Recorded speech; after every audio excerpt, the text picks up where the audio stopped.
பிதாவாகிய தேவனாலும் கர்த்தராகிய இயேசு கிறிஸ்து நாமத்தினாலே உங்களை அனைவரும் கிறிஸ்துவ சபை மூலியமாய் வருகை என்று வரவேற்கிறோம்.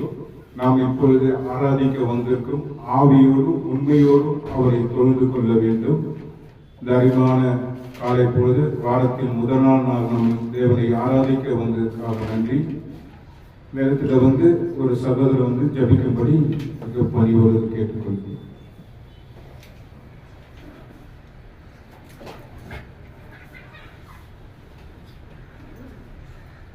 நாம் அனைவரும் எழுந்து நின்று தலைகளை தாழ்த்தி நாம் ஜெபம் செய்வோம்.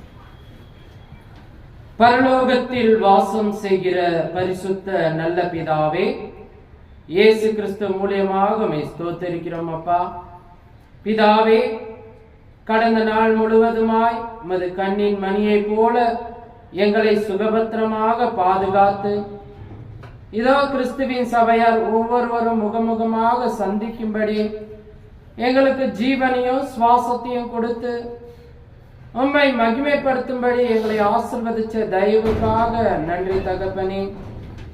பிதாவே, நீ ஒருவரே மெய்யான தேவன் என்று நாங்கள் விசுவாசித்து இதோ இந்த ஆராதனையில பங்கு பெறும்படி எங்களை ஆசீர்வதிங்க தகப்பனே.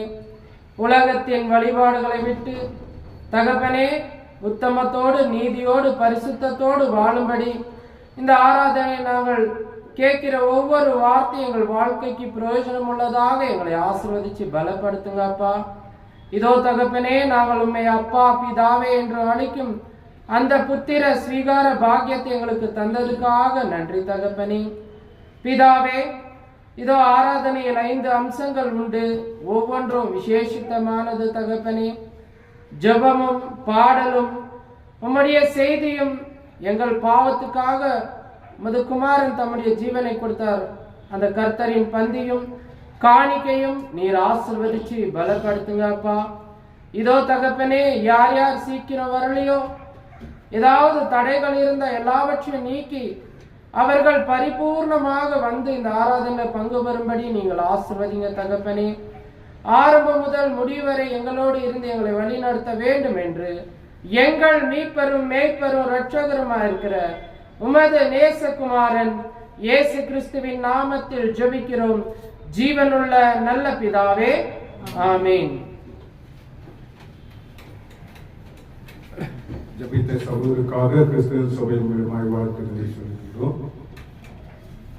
இந்த அறிவான நேரத்தில் தேவனுடைய பாடலை பாடும் நமது சகோதரர் ஜோசப் அவர்கள்.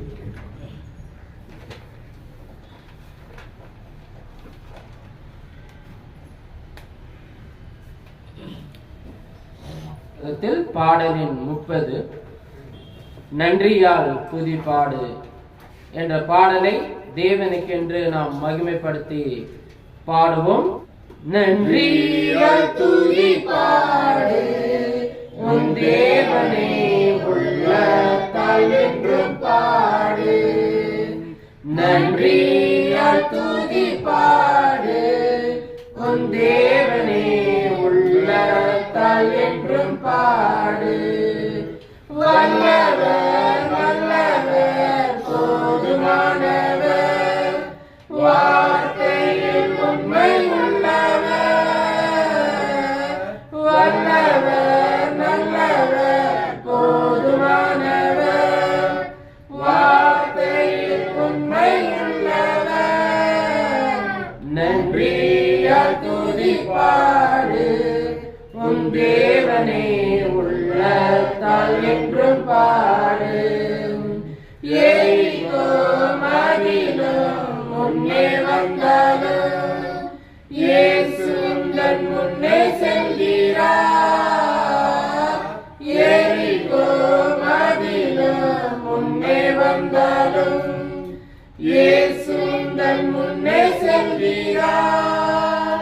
கலங்கிடாதே திகைத்திடாதே, துதியினால் இணைந்து விடும்.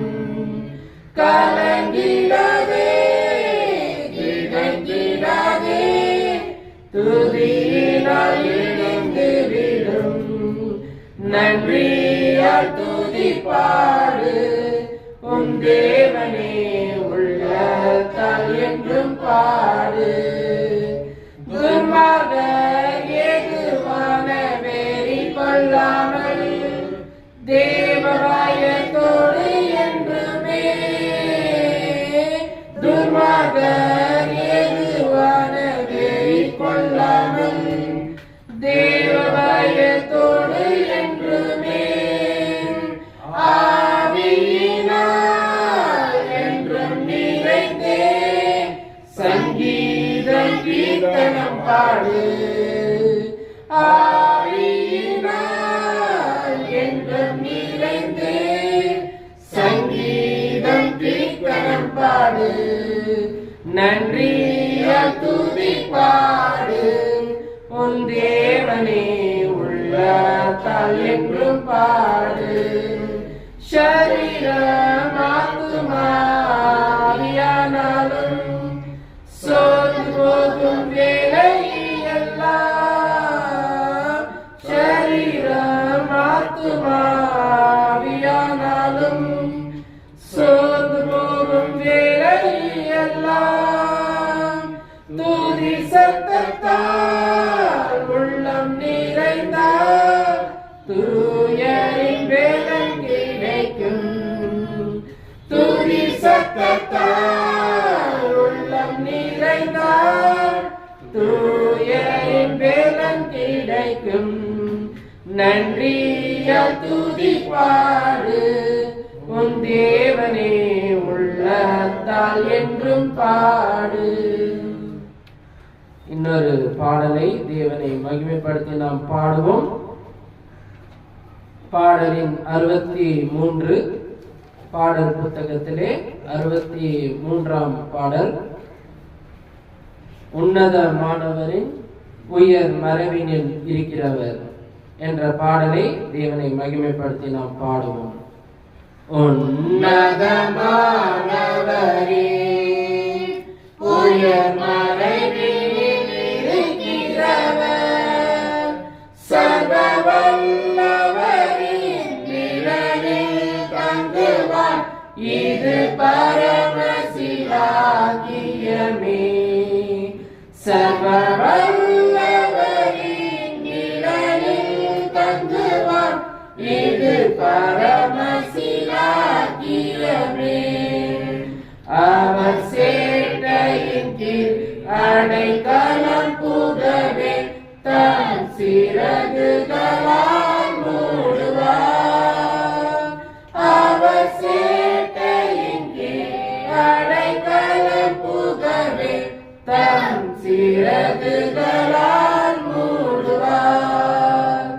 தேவன் என் அடைக்கலமே, என் கோட்டையும் மரணம் அவர்.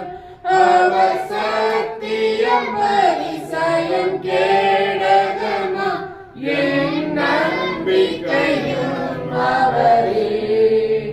அவர் சத்தியம் பரிசயம் கேடகமா, என் நம்பிக்கையும் அவரே.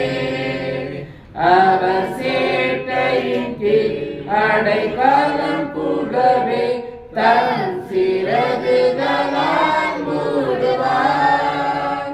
அவர் சேட்டையின் கீழ் அடைக்கலம் புகவே தன் சிறகுகளால் மூடுவார்.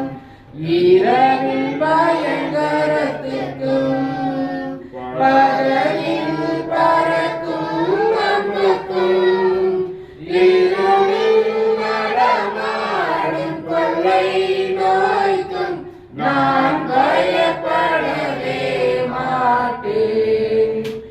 இருளில் நடமாடும் கொள்ளை நோய்க்கும் நான் பயப்படவே மாட்டேன். அவர் சேட்டையின் கீழ் அடைக்கலம் புகவே தம் சிறகுகளால் மூடுவார். அவர் சேட்டையின் கீழ் அடைக்கலம் புகவே தம் சிறகுகளால் மூடுவார். உன் வழிகளெல்லாம் தூதர்கள் காத்திடுவார். உன் பாதங்களில் இடராதபடி தங்கள் கரங்களில் ஏந்திடுவார். உன் பாதங்களில் இடராதபடி தங்கள் கரங்களில் ஏந்திடுவார். அவர் சேட்டையின் கீழ் அடைக்கலம் புகவே தன் சிறகுகளால் மூடுவார். அவர் சேட்டையின் கீழ் அடைக்கலம் புகவே தன் சிறகுகளால் மூடுவார். 1000 10,000 பேர்கள் உன் பக்கம் விழுந்தாலும் அது ஒரு கலங்கும் உன்னை அணுகிறாதே. உன் தேவனும் தாவரமே. அது ஒரு கலங்கும் உன்னை அணுகிறாதே. உன் தேவனும் தாவரமே.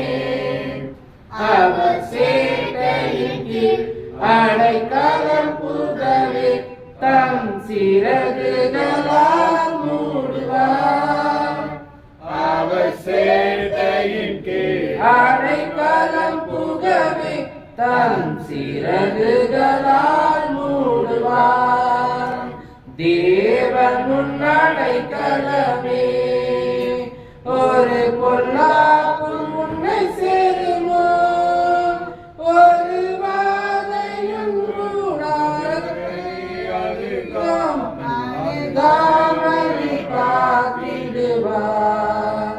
ஒரு வாதையும் உன் கூடாரத்தை அணுகாமலே காத்திடுவார். அவர் சேட்டையின் கீழ் அடைக்கலம் புகவே தம் சிறகுகளால் மூடுவார். அவர் சேட்டையின் கீழ் அடைக்கலம் புகவே தம் சிறகுகளால் மூடுவார். நன்றி. பாடல பாடின சகோதரருக்காக கிறிஸ்துவின் சபையில் மேல் வாழ்த்துக்களை தெரிவிக்கிறோம். நேரத்தில் வேதத்தை வாசிக்க நமது வில்சன் சகோதரி வருவதை கேட்டுக்கொள்கிறோம்.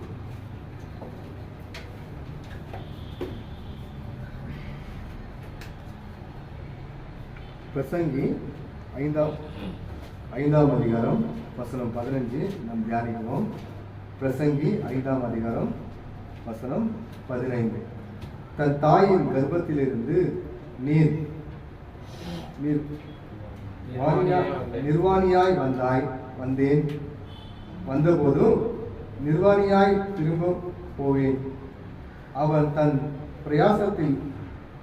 பிரயாசத்திலும் உண்டானது பலனையன்றி தன் கையில் எடுத்துக்கொண்டு போவதில்லை. வேதத்தை வாசித்த சகோதரருக்காக கிறிஸ்துவின் சபையில் மேல் வாழ்த்துக்களை தெரிவிக்கிறோம். இந்த அருமையான நேரத்தில் நமது சகோதரர் ஜோசப்பிலிருந்து ஜெபிக்கும்படி கேட்டுக்கொள்கிறோம்.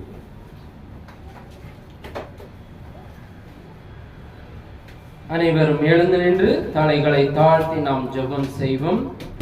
அன்பின் பரலோகத்தின் நல்ல பிதாவே, இந்த அருமையான காலை பொழுதுக்காக நன்றி தகப்பனே. மனமகிழ்ச்சியான இந்த நாளிலும் தகப்பனே எங்களை ஆசீர்வதிச்சு இப்படியாக உம்முடைய வார்த்தையை கேட்கும்படி ஆயத்தப்படுத்தின தயவுக்காக நன்றி பிதாவே. இதோ செய்தியை கொண்டு வர தாசரை நீர் ஆசீர்வதியும் தகப்பனே. அவர் சொல்கின்ற வார்த்தையை நாங்கள் இந்த காதில் வாங்கி இந்த காதில் விடாதபடிக்கு எங்கள் இருதயம் என்னும் பலகையிலே நாங்கள் எழுதி அதை தினந்தோறும் நாங்கள் வாசித்து உம்முடைய வார்த்தையில் வழி நடக்கும்படி எங்களை ஆசீர்வதிங்க தகப்பனே. செய்தியை கொண்டு வர தாசரை ஆசீர்வதிங்க. அவர் இன்னும் அநேக இடத்தில் இப்படிப்பட்ட சுவிசேஷ வசனங்களை போதிக்கவும் அநேக ஆத்துமாக்கள் ரட்சிப்பு பெறவும் ஆசீர்வதிங்க தகப்பனே. எல்லாவற்றையும் உம்மை உயர்த்துகிறோம், எங்களை தாழ்த்துகிறோம். இயேசு கிறிஸ்துவின் நாமத்தில் ஜெபிக்கிறோம் ஜீவனுள்ள நல்ல பிதாவே, ஆமென். ஜபித்த சகோதரருக்காக கிறிஸ்தவ சபையின் மூலமாய் வாழ்த்துக்களை தெரிவிக்கிறோம். அருமையான சகோதரர் தமது குமார் பிரதர் வந்து தேவ செய்தி கொடுக்கும்படி மிக பணிவோடு கேட்டுக்கொள்கிறோம். கிறிஸ்துக்குள் பிரியமான சகோதரர்கள் யாவருக்கும் வாழ்த்துதலையும் வணக்கத்தையும் தெரிவித்துக் கொள்கிறேன். எல்லோரும் சௌக்கியமாக இருக்கீங்கன்னு நம்புகிறேன். கிறிஸ்துக்குள்ள நீங்கள் எல்லோரும் நல்லா இருப்பீங்கன்னு நம்புகிறேன். சரிங்க, நம்ம தேவனுடைய செய்திக்கு செல்லலாம். இன்றைக்கான வசனத்தை வாசித்து கொடுத்தார் சகோதரன் பிரசங்கி 5ஆம் அதிகாரம் 15ஆம் வசனம். தான் தாயின் கர்ப்பத்திலிருந்து நிர்வாணியாய் வந்தேன், நிர்வாணியா ஆவிடத்துக்கு செல்வேன், என் கையில் என்ன பண்ணல, நான் ஒன்றும் கொண்டு வரல அப்படின்னு சொல்றேன். பிரசங்கி மூலியமா தேவன் இந்த வார்த்தையை வெளிப்படுத்துறார். எப்படின்னா, தன் தாயின் கர்ப்பத்திலிருந்து என்ன பண்ணாரா, நிர்வாணியாய் வந்தேன், ஆவிடத்துக்கு நிர்வாணியாய் செல்லுவேன், இடையில ஒண்ணுமே இல்லை அப்படின்னு சொல்றாரு. இப்போ உலகம் எப்படி ஓடிட்டு இருக்கு, மனுஷனுடைய பார்வையும் உலகத்தின் நோக்கமும் எப்படி இருக்கு. இப்ப கூட என்ன நினைச்சிட்டு வந்துக்கமா, சபையில இருந்து ஜல்தி சில பேர் முடிச்சுன்னு என்ன பண்ணலாம், ஓடி போய் என்ன பண்ணலாம், இன்றைக்கான சம்பாதனையை சம்பாதிக்கலாம், அடுத்த வேலை என்ன அப்படின்னு தான் நினைச்சிட்டு வரோம். நிறைய மக்கள் இடத்துல உலகத்தை நோக்கித்தான் பிரயாணம் பண்ணின்னு இருக்கணும் தவிர தேவனுடைய வார்த்தையை கொண்டு நாம் ஜீவனம் பண்ணுகிற இந்த வார்த்தையை விட்டுறோம். நம்ம என்ன சம்பாதிக்கலாம், உலகத்தை நோக்கி எப்படி போயிட்டு இருக்கோம்னா அப்படி போயிட்டு இருக்கோம். ஒருத்தரை முந்தி ஒருத்தர் என்ன பண்ணோம், சம்பாதிக்கணும், அவனை ஏமாத்தி நம்ம போய் இந்த வேலையை பிடிச்சி நம்ம சம்பாதிக்கணும். உலகமே என்ன பண்ணிக்குது, உலகத்தை நோக்கி ஓடிட்டு இருக்கோம். உலகத்துக்கு எல்லா மனுஷனும் எப்படின்னா எந்த நிமிஷத்தையும் வீணாக்காம சம்பாதனை, நாளைக்கு என்ன, நாளைக்கு எப்படி சம்பாதிக்கலாம், நம்ம எப்படி காப்பாத்திக்கலாம், எதை வாங்கலாம், எதை என்ன பண்ணிக்கலாம், அனுபவிக்கலாம்னு தான் ஓடுறான் தவிர இந்த வசனத்தை கொஞ்சம் கூட நிதானிக்க மாட்டேங்கிறான். அதுல விசேஷத்தவர்கள் கிறிஸ்தவர்கள் என்ன உண்மைதான், அது கரெக்ட் தான். ஆனா இந்த சம்பாதனை பண்றதுல இவங்க இப்போ என்ன பண்ணிருக்காங்க, புதுசா வந்து தொடங்கிட்டு இருக்காங்க. எப்பனா ஒரு கேட்டு பாருங்களேன், எக்ஸ்கியூஸ் பிரதர், சண்டே இன்னைக்கு வரல, சண்டே எனக்கு வேலை வந்துச்சு, சண்டே வேலை வந்துச்சு பிரதர், சர்ச்சுக்கு வர முடியல, ஒரு எக்ஸ்கியூஸ். சண்டே கல்யாணம் வந்துச்சு பிரதர், சண்டே எங்க தாத்தா செத்து போயிட்டாரு, எங்க சொந்தக்கார செத்து போயிட்டாரு, நிறைய குறை சொல்லிட்டு உலகத்தை நோக்கி தான் ஓடும். ஆனா அதெல்லாம் என்ன சொல்றார் தேவன், அதெல்லாம் நிஜம் இல்லை, அதெல்லாம் நிஜம் இல்லை. அப்ப சொல்றாரு பாருங்க, பிரசங்கி 5:15 சொல்லுறாரு. ஃபர்ஸ்ட் பாருங்க, 11 வாசிக்கிறேன், வாசிங்க. 13 5:13 வாசிங்க. சூரியனுக்கு நான் கண்டவற்றை கோடி தீங்கு உண்டு, அதாவது ஐஸ்வர்யமான் அதை உடையவனாகவே கேட்கும்படி சேர காரியத்து வைக்கப்படுவோம். வாசிக்கிறேன். சூரியனுக்கு கீழே நான் கண்ட கொடிய தீங்கும் உண்டு, அதாவது ஐஸ்வர்யமானது அதை உடையவர்களுக்கே கேடு உண்டாகும்படி சேகரிக்கிறார்கள். வீட்டில் இருக்கும்போது பைபிள் படிங்க, சரிங்களா? சொல்றாரு, கேடு உண்டாகும்படி அந்த ஐஸ்வர்யவன் என்ன பண்ணிக்கிறானா, அதை சேகரிக்கிறானா. ஒரு ஐஸ்வர்யனை குறித்து பேசுறாரு. ஒரு பணக்காரன் எதுக்காக பணத்தை சேர்க்கிறான்னா அவனுக்கு கேடு உண்டாகும்படி அதை சேர்த்து வைத்துக் கொள்கிறான். எல்லாரையும் அப்படி சொல்லல, வசனத்து ரீதியா ஏன் இப்படி கடினப்படுத்துறாரு, கண்டிக்கிறாருன்னா சொல்றாரு, அதை அவனுக்கு என்ன சொல்றானா, கேடு. இப்போ நிறைய பணம் வச்சிருக்கோம், பாத்துக்கிறேன், எங்கன்னா போறானா வெளியில, அது அவனை சேஃப்டி பண்ணா சேஃப்டி, அது அவனுக்கு பண்ணான்னு தெரியாது, அவனுக்கு பயம், அவனுக்கு கேடு உண்டாகும்படி என்ன சொல்றான், அதை சேகரிக்கிறான்னு சொல்றான். அதுவே என்ன, அது அவனுக்கு ஆபத்துல போய் முடியுது. தொடர்ந்து வாசிங்க. அந்த ஐஸ்வர்யம் வீக்கணத்தால் அழிந்து போகிறது, அவன் ஒரு புத்திரனை பெறுகிறான், அவன் கையில் யாதொன்றும் இல்லை. இப்போ ஒரு விளக்கத்தை சொல்றாரு. எப்படி சொல்றாருன்னா, ஒரு குழந்தை தன் தாய் கர்ப்பத்திலிருந்து பிறக்குது. அந்த பிறக்கும் போது என்ன, துணியெல்லாம் போட்டுட்டு காசு பணத்தோடு பிறக்குதா? இந்த கையில சூட் கேஸ், இந்த கையில என்ன பண்ணுது, பேப்பரோட பொறுக்குதா சொல்றாரு. அது கையில ஒண்ணுமே இல்லை. அது கையில ஒண்ணுமே இல்லை. அது எப்படி பெருக்குது? நிர்வாணியா பெருக்குது. அதுதான் இங்க சொல்றார், தன் தாயின் கர்ப்பத்தில் நிர்வாணியாய் வந்தேன், அதே போல என்ன பண்ண, நிர்வாணியா அதே இடத்துக்கு நான் திரும்ப போவேன். எப்படி தேவன் விலைக்கு சொல்றாரு பாருங்க. என் தாயின் கர்ப்பத்திலிருந்து நான் எப்படி வரணும் அப்படியே தான். நீ பாருங்க, இறந்துட்டவங்கள நீங்க பாத்தீங்கன்னா அவன் கட்டிக்கிற அண்ணாக்கார கூட கட் பண்ணிடுவாங்க. அவன் சேகரிச்சதெல்லாம் எங்க? கார் எங்க? வீடு எங்க? நீ படிச்ச படிப்பு எங்க? உன் பேர் எங்க? எல்லாமே என்னன்னுவான். அதை பார்த்தா அப்போனும் என்ன சொல்லுவாங்க, அத யார் செத்தாலும் என்னன்னு சொல்லுவான், தெரிஞ்சவன் இந்த ஆள் செத்துட்டான்னு சொல்லுவான். அப்போ என்ன சொல்லுவான் தெரியாது, அவரு டெட் பாடி பார்ப்போனும். அதுக்கு பேர் என்ன? போனோம். சொல்லுங்க, இதெல்லாம் எங்க? உன் அடையாளம் எங்க? ஏன் இதை நோக்கி ஓடிட்டு இருக்க? ஏன் உலகத்தை நோக்கி ஓடுறீங்க? ஓடுங்க, வேணான்னு சொல்ல. அதே வாழ்க்கைன்னு ஓடாதீங்கன்றார். உங்களை வேலை செய்ய வேணாம்னு சொல்ல. தேவன் வேலை செய்து சம்பாதிக்க சொல்லியிருக்காரு. இதுதான் வாழ்க்கைன்னு போவாதீங்க. இதுதான் நம்மள என்ன பண்ண போகுது, பரலோகத்துக்கு கொண்டு போவாதீங்க. தேவனுடைய வார்த்தைக்கு செவி சாய்த்து தன் இருதயத்தை திறந்து வைத்து என்ன சொல்றாருன்னு கவனிங்க. அப்ப எப்படி சொல்றாரு பாருங்க, வசனத்தை கவனிங்க. 16 அவன் வந்த பிரகாரமே போகிறான், இதுவும் கொடுமையான தீங்கு. அவன் காற்றுக்கு பிரயாசப்பட்டதினால் அவனுக்கு லாபம் என்ன? அவன் என்ன சொல்றாரு, இதெல்லாம் நீ சம்பாதிச்ச உனக்கு என்ன லாபம் சொல்லுன்ற. சொல்லுங்க, என்ன லாபம்? நீ இவ்வளவுலாம் சம்பாதிச்ச, இவ்வளவுலாம் பேர் பண்ண, என்ன லாபம் உனக்கு?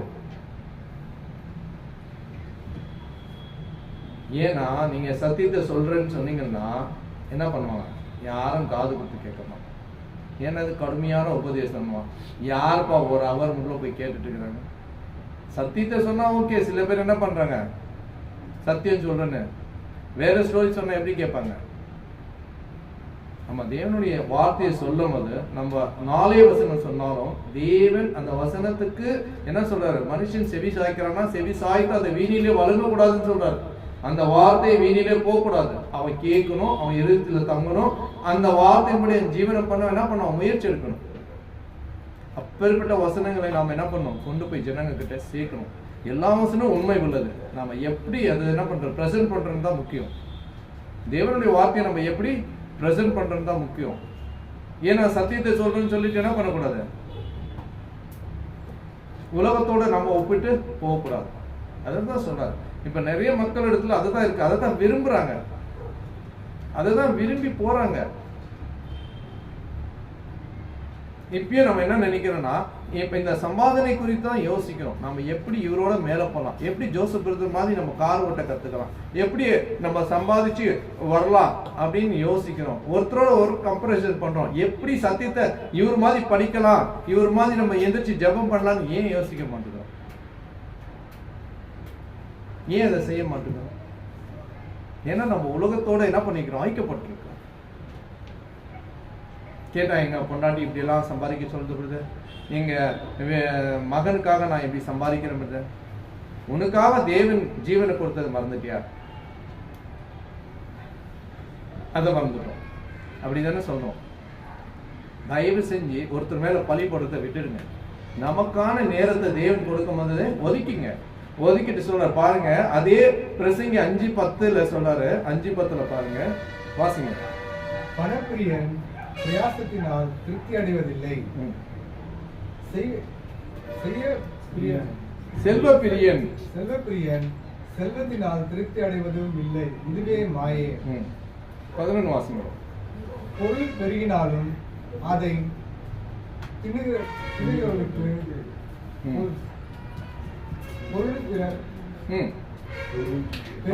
பெறுகிறவர்கள் அதை உடையவர்களாக தங்கள் கண்களினால் அதை காண்கிறதே அன்றி அவர்களுக்கு பிரயோஜனம் என்ன சொல்றார் பாருங்க.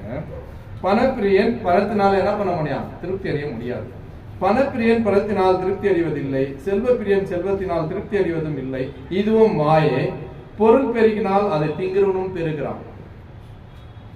நிறைய என்ன ஆச்சு, சொத்து ஆச்சுன்னா அதை சாப்பிடுறதுக்கு என்ன ஆகும், நிறைய அவங்க பிள்ளைங்க அதை அழிக்கிறதுக்கும் பெருகுவாங்க இல்லையா? அப்படி சொல்றாரு, நீ பொருள் எல்லாம் சம்பாதிக்கிறியே, இதெல்லாம் நீ என்ன பண்ணா உன் கண்ணில் பார்க்கத்தான் முடியும். அது என்ன செய்ய முடியுமா உன்னால? அது ஏதாச்சும் உன்னால நம்ம இவ்வளவு பெரிய மாளிகை கட்டணும், அதை கட்டி பிடிச்சு அழுவ முடியுமா? நீ பார்க்கத்தான் முடியும்பா, அதை என்ன பண்ண முடியாது, ஒன்னும் உன்னால பண்ண முடியாது. அந்த வசனத்தை கவனிச்சு பாருங்க. பொருள் பிரியன் பொருளை என்ன பண்றான், சம்பாதிக்கிறான். அதுக்கு என்ன அது செலவழிக்கிறதுக்கும் சிலர் பிறந்திருப்பாங்க. அது சாப்பிட்ற மாதிரி சொல்றாரு, அதை கண்ணினால காண்பை என்று அதனால உனக்கு பிரயோஜனம் என்னப்பா? அதை கண்ணில் தான் நீ பார்க்க முடியும், அதுல உனக்கு என்ன பிரயோஜனம்? இப்போ நெக்லஸ் என்ன சொல்றது, வைரம் கீரம் எல்லாம் போட்டுன்னு போறோம், அதை நீ கண்ணால பாக்குற தவிர உனக்கு என்ன லாபம் சொல்லு? அதனால உனக்கு என்ன லாபம் சொல்லுப்பா? அதால உயிரை வாங்க முடியுமா? இல்ல ஏதாச்சும் நாளைக்கு நடக்க போறது அதை தடுக்க முடியுமா? அதை நீ பார்க்கத்தான் முடியும், ஒண்ணுமே பிரயோஜனம் இல்லை. அதனால அதுல என்ன லாபம் உனக்குன்னு கேட்கிறாரு. சிந்தித்து பாருங்க. நம்ம எல்லாமே சம்பாதிக்கலாம், எது வேணும் போட்டுக்கலாம், என்ன வேணும் அஞ்சு. இப்ப நான் நல்லா ட்ரெஸ் பண்ணிட்டு வரேன், இதை நான் பாக்குறத தவிர அதுல எனக்கு என்ன லாபம் சொல்லுங்க? மத்தவங்க பார்த்து ஓகே நல்லா இருக்குது அவ்வளவுதான், வெரி அதுல என்ன லாபம்? நல்லா இருக்கிறது ஒரு லாபமா சொல்லுங்க? அது தெளிவுபடுத்தி சொல்றாரு பாருங்க. 12 பாருங்க, வேலை செய்கிறவன் கொஞ்சமாய் புசித்தாலும் அதிகமாய் புசித்தாலும் அவன் நித்திரை எப்படி இருக்கும், இன்பமாய் இருக்கும் சொல்றாரு. செல்வனுடைய பெருக்கம் அவனை தூங்க விடாது. கூலி வேலை செய்யறான் பாத்தீங்களா, அவன் கொஞ்சமா சம்பாதிச்சு அதிகமாய் சாப்பிட்டாலும் கொஞ்சமா சாப்பிட்டாலும் அவனை நித்திரை எப்படி இருக்கும் பாருங்க. ரோட்ல சம்பாதிச்சுட்டு அவன் தூங்குவான், அந்த மரத்தடியில அவனுக்கு அவ்வளவு இன்பமா தூக்கம் வரும், அவ்வளவு இன்பமா தூங்கும். அவனுக்கு எந்த பத்தி கவலை இல்லை, அவன்கிட்ட என்ன இல்லை, ஒண்ணுமே இல்லை. அவன் எங்க போய் வச்சுட்டு பாய் வச்சாலும் தூங்கிடுவான். பாய் கூட வேணாங்க, அப்படியே தலையை கை வச்சாலும் தூங்கிடுவான். அவன் நிறைய சாப்பிட்டாலும் கொஞ்சம் சாப்பிட்டா அவன் ஜீரணம் ஆகிடும், அவன் சாப்பிட்டு தூங்கிடுவான். பண பிரியனுக்கு தூக்கம் வருமா? எவன் வந்து கொள்ளடிக்குவான், எவன் வந்து எதை திருடின்னு போவான்னு என்ன பண்ணுவான், பூட்டி வச்சுட்டு அதை பாதுகாப்புறதே அவனுக்கு பெரிய வேலையா இருக்கும். அதை பாதுகாப்புறதே அவனுக்கு பெரிய வேலையா இருக்கும். அதே அவனுக்கு என்ன இருக்கும், அதே வேலையா இருக்கும். ஐயோ நம்ம வீட்டை பூட்டிட்டு வந்தோமே, சரியா பூட்டணுமா, போற வீட்டுல உள்ள இவ்வளவு பணம் வச்சுக்கிறவன், இவ்வளவு நகை வச்சிருக்கிறவன், அப்படிதானே யோசிப்பான். இங்க சபையில வந்தா கூட ஐயோ வீட்டை பூட்டணுமா இல்லையா என்னன்னு தெரியலையே. எவன்பா கடவுள் மேல் நம்பிக்கை இல்லை அவனுக்கு, கடவுள் மேல் நம்பிக்கை இல்லை, என்ன ஆச்சோ தெரியலையே, நான் எதிர் வீட்டுக்காரங்கிட்ட வேற சண்டை போட்டேனே, அப்படியெல்லாம் யோசிப்பான். உலகத்தை நோக்கித்தான் நம்ம பிரயாணம் இருக்கு தவிர தேவனை நோக்கி பிரயாணம் இல்லை. இப்ப நம்ம எல்லாமே அனுபவிக்கிறோம், அதை பார்க்கத்தான் முடியும் உங்களால, தவிர அதெல்லாம் உனக்கு ஒரு பிரயோஜனம் இல்லைன்ற. பிரசங்கி மூலியமா தேவன் இப்படியாக வார்த்தைகளை சொல்றார். ஏன்னா பிரசங்கி எப்படி சொல்றாருன்னா அவர் போல அனுபவிச்சவன் எவனுமே கிடையாது. அதைத்தான் அவர் சொல்றார், பிரசங்கத்தின் வழியா வெளிப்படுத்துறார். பாருங்க, ஒரு தேவனுடைய வார்த்தையிலிருந்து வசனத்திலிருந்து உங்களுக்கு ஒரு வார்த்தை வெளிப்படுத்த ஆசைப்படுகிறேன். யோபு எழுதின புஸ்தகம் திருப்புங்க, யோபு சரித்திர புஸ்தகம் 1ஆம் அதிகாரத்துக்கு திருப்புங்க. யோபு 1 நிதானமா வாசிங்க, ஒன்றும் தப்பில்லை. யோபு 1:20 வாசிங்க. ಆಗ ಯೋಬನು ಎದ್ದು ಮೇಲಂಗಿಯನ್ನು ಹರಿದುಕೊಂಡು ತಲೆ ಬೋಳಿಸಿಕೊಂಡು ನೆಲದಲ್ಲಿ ಅಡ್ಡ ಬಿದ್ದು ನಮಸ್ಕರಿಸಿದನು. அப்போது யோபு எழுந்து நின்று தன் சால்வையை கிழித்துக் கொண்டு தன் தலையை சிரைத்துக் கொண்டு தரையிலே விழுந்து பணிந்தான். ஏன் இப்படி செஞ்சாரு யோபு? ஏன் இப்படி செஞ்சாரு? தன் துணியெல்லாம் கிழிச்சு போட்டார். கிழித்துட்டு அவர் தலையில இருக்கிற முடியெல்லாம் சரிச்சிட்டு தரை மட்டும் குனிதே தேவன் என்ன பண்றான், தொழுது கொள்றான். ஏன்? யோபு எவ்வளவு பெரிய பணக்காரர், ஆடு மாடு கழுத குதிரை எல்லாம் எப்படி இருந்துச்சு, எவ்வளவு வேலைக்காரங்க இருந்தாங்க, எவ்வளவு பெரிய செல்வந்தர. ஏன் இப்படி ஆனாரு? தேவன் பிசாசு கிட்ட சொல்லி அவருக்கு ஒரு சோதனை கொடுக்கிறாரு. அந்த சோதனை ஆன உடனே அவர் சொல்றாரு, எல்லாத்தையும் கிழிச்சு போட்டுட்டு அவர் பேசுறாரு. பாருங்க நெக்ஸ்ட் அந்த லைன்ல 20 பாருங்க. 20 அப்போது யோபு எழுந்திருந்து தன் சால்வையை கிழித்துக் கொண்டு தன் தலையை சிரைத்து தரையிலே விழுந்து பணிந்து, நிர்வாணியாய் என் தாயின் கர்ப்பத்திலிருந்து வந்தேன், நிர்வாணியாய் அவ்விடத்துக்கு திரும்புவேன். கர்த்தர் கொடுத்தார், கர்த்தர் எடுத்தார், அவருடைய நாமத்துக்கு ஸ்தோத்திரம். எப்படி சொன்னார்? அவங்க எல்லாம் வைக்கிறவங்களாம் என்ன, எவ்வளோ பெரிய பணக்காரன், இவனுக்கு என்ன வந்துச்சோ, கடவுளுக்கு எவ்வளோ பெரிய துரோகம் செஞ்சு என்ன பண்ணுச்சு, எல்லாமே அழிஞ்சிச்சு. அப்படி எல்லாம் பேசுறது அவர் காதலை கேட்டு அவரால் தாங்க முடியல. அவர் ஒரு வார்த்தை சொல்ல பாருங்க. அவர் துணியெல்லாம் கிழிச்சு போட்டுட்டு சால்வெல்லாம் எடுத்து போட்டு நிர்வாணி அவரை படுத்துக்கிறார். நிர்வாணி படுத்து முடியெல்லாம் சரிச்சுட்டு கீழே விழுந்து தேவனை தொழுது கொள்றார். நான் என் தாயின் கர்ப்பத்திலிருந்து நிர்வாணியாய் வந்தேன், நிர்வாணியா அவர்கிட்டயே போவேன், இடையில எங்கிட்ட ஒண்ணு இல்லை, அவர் கொடுத்தார், அவர் எடுத்தார், அவருடைய நாமத்துக்கு ஸ்தோத்திரம்ன்றார். அவன் புரிந்து கொண்டாங்க தேவன் யார் என்று அவனுக்கு தெரிஞ்சிச்சு. யோபுக்கு நல்லா தெரிஞ்சிச்சு தேவன் யார் என்று. அவன் என்ன பண்ணான், நல்லா உணர்ந்துட்டான். தேவனோட அவன் இறுதி ஐக்கப்பட்டுச்சு. அப்ப தேவன் அதுக்குதான் சொல்றாங்க உத்தமன் சொல்றாரு. உத்தமன் யோபு மேல என்ன பண்ற, நீ கவனம் வச்சான்னு பிசாசை பார்த்து கேட்கிறார். அவன் பிசாசுக்கு மயங்குவானா? பிசாசு உலகத்துக்குறதே உனக்கு அடிமைப்படுத்தி காட்டும். பிசாசு உலகத்துக்கு உனக்கு வச்சு உன்னை அடிமைப்படுத்தி காட்டும். இதெல்லாம் நீ அனுபவி. உங்க அப்பா பேச்செல்லாம் ஏன் கேட்கிற? இதெல்லாம் அனுபவி, இதுதான் உனக்கு வாழ்க்கைனோ. ஆனா யோபு புரிஞ்சுக்கினார், இது வாழ்க்கை இல்லை. அதான் சொல்றார். என்ன சொல்ற, தேவன் கொடுத்தார், தேவன் எடுத்தார், அவருடைய நாமத்துக்கு ஸ்தோத்திரம். நான் நிர்வாணி என் தாயின் கர்ப்பத்திலிருந்து வந்தப்பா, நான் அங்கேயே போவேன்னு எனக்கு தெரியும். இதெல்லாம் இடையில வந்தது எல்லாம் போயிடும் என்னை விட்டுன்னு தெரியும் அவருக்கு. இப்ப யோபு இப்படி சொல்றதுக்கு காரணம் என்ன? அவன் தேவனோடு சஞ்சரித்தான்.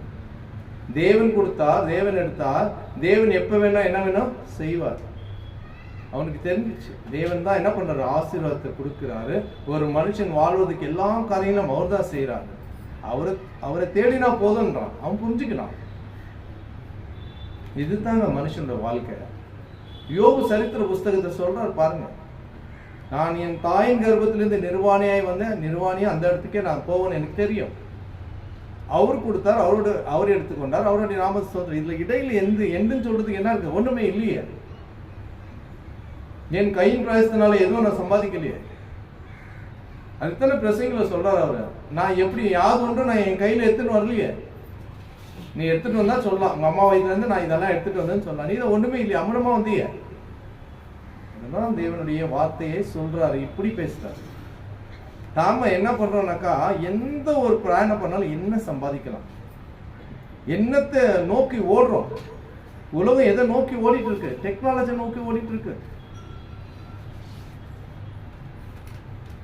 பிள்ளைங்களை இப்போ நம்ம என்ன சொல்ற, ஆம்பளை பிள்ளையோட பொத்த பிள்ளைங்களை பார்த்து பயமாக்குது. இங்கிருந்து ரெடியாகி போறாங்க. ஆனா அங்க என்ன பண்றாங்கன்னு என்ன, தகப்பன் அவங்க பின்னாடி போய் பார்க்க முடியுமா? பெற்றோருங்க எவ்வளோ கெட்டு போயிருக்காங்களோ அவ்வளோ கெட்டு போயிருக்கிறாங்க. புத்தி சொல்ல முடியும், சொல்லிக்கிட்டே இருக்க முடியுமா? ஏன்னா அவங்களால என்ன பண்ண முடியாது, அவங்கள கண்ட்ரோல் பண்ணி வளர்க்க முடியல. அந்த பிள்ளைங்க வீட்டில் நடிக்கிறாங்கன்னு பெற்றவங்களுக்கும் தெரியும்.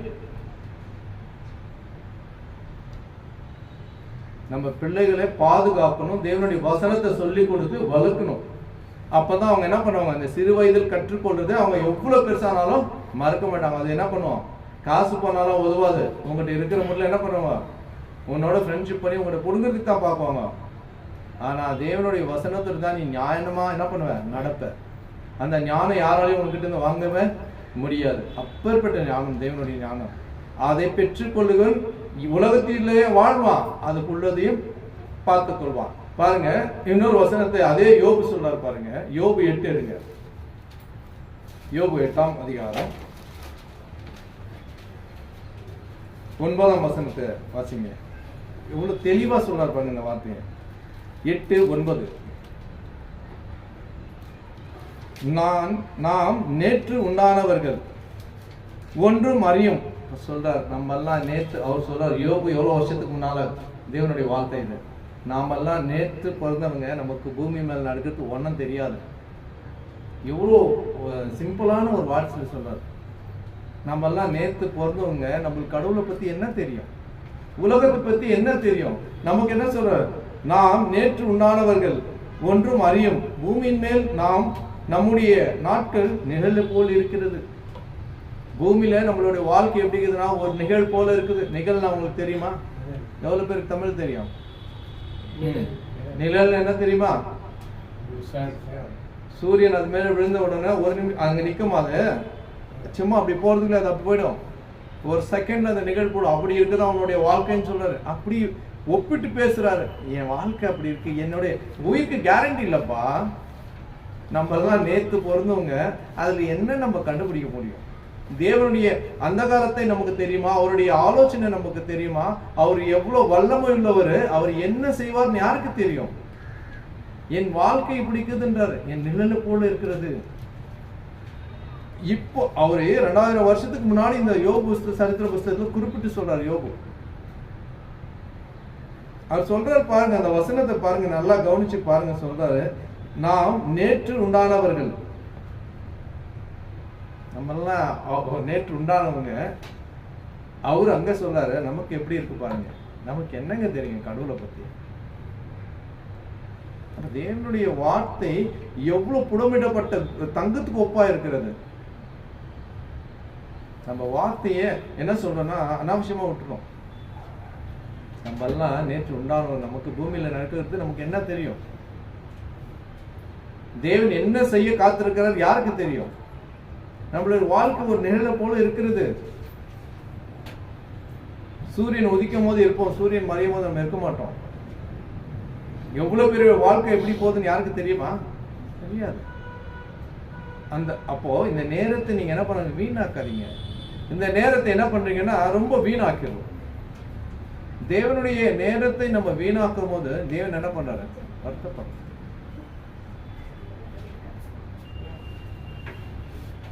யோசித்து பாருங்க.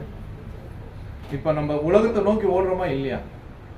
அதை தானே யோசிக்கணும். எதை சம்பாதிக்கணும், என்ன செய்யணும், நெக்ஸ்ட் என்ன, நெக்ஸ்ட் என்ன, நெக்ஸ்ட் என்ன.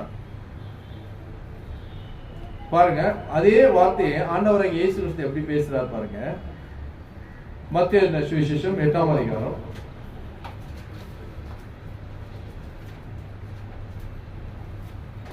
19 வாசிங்க.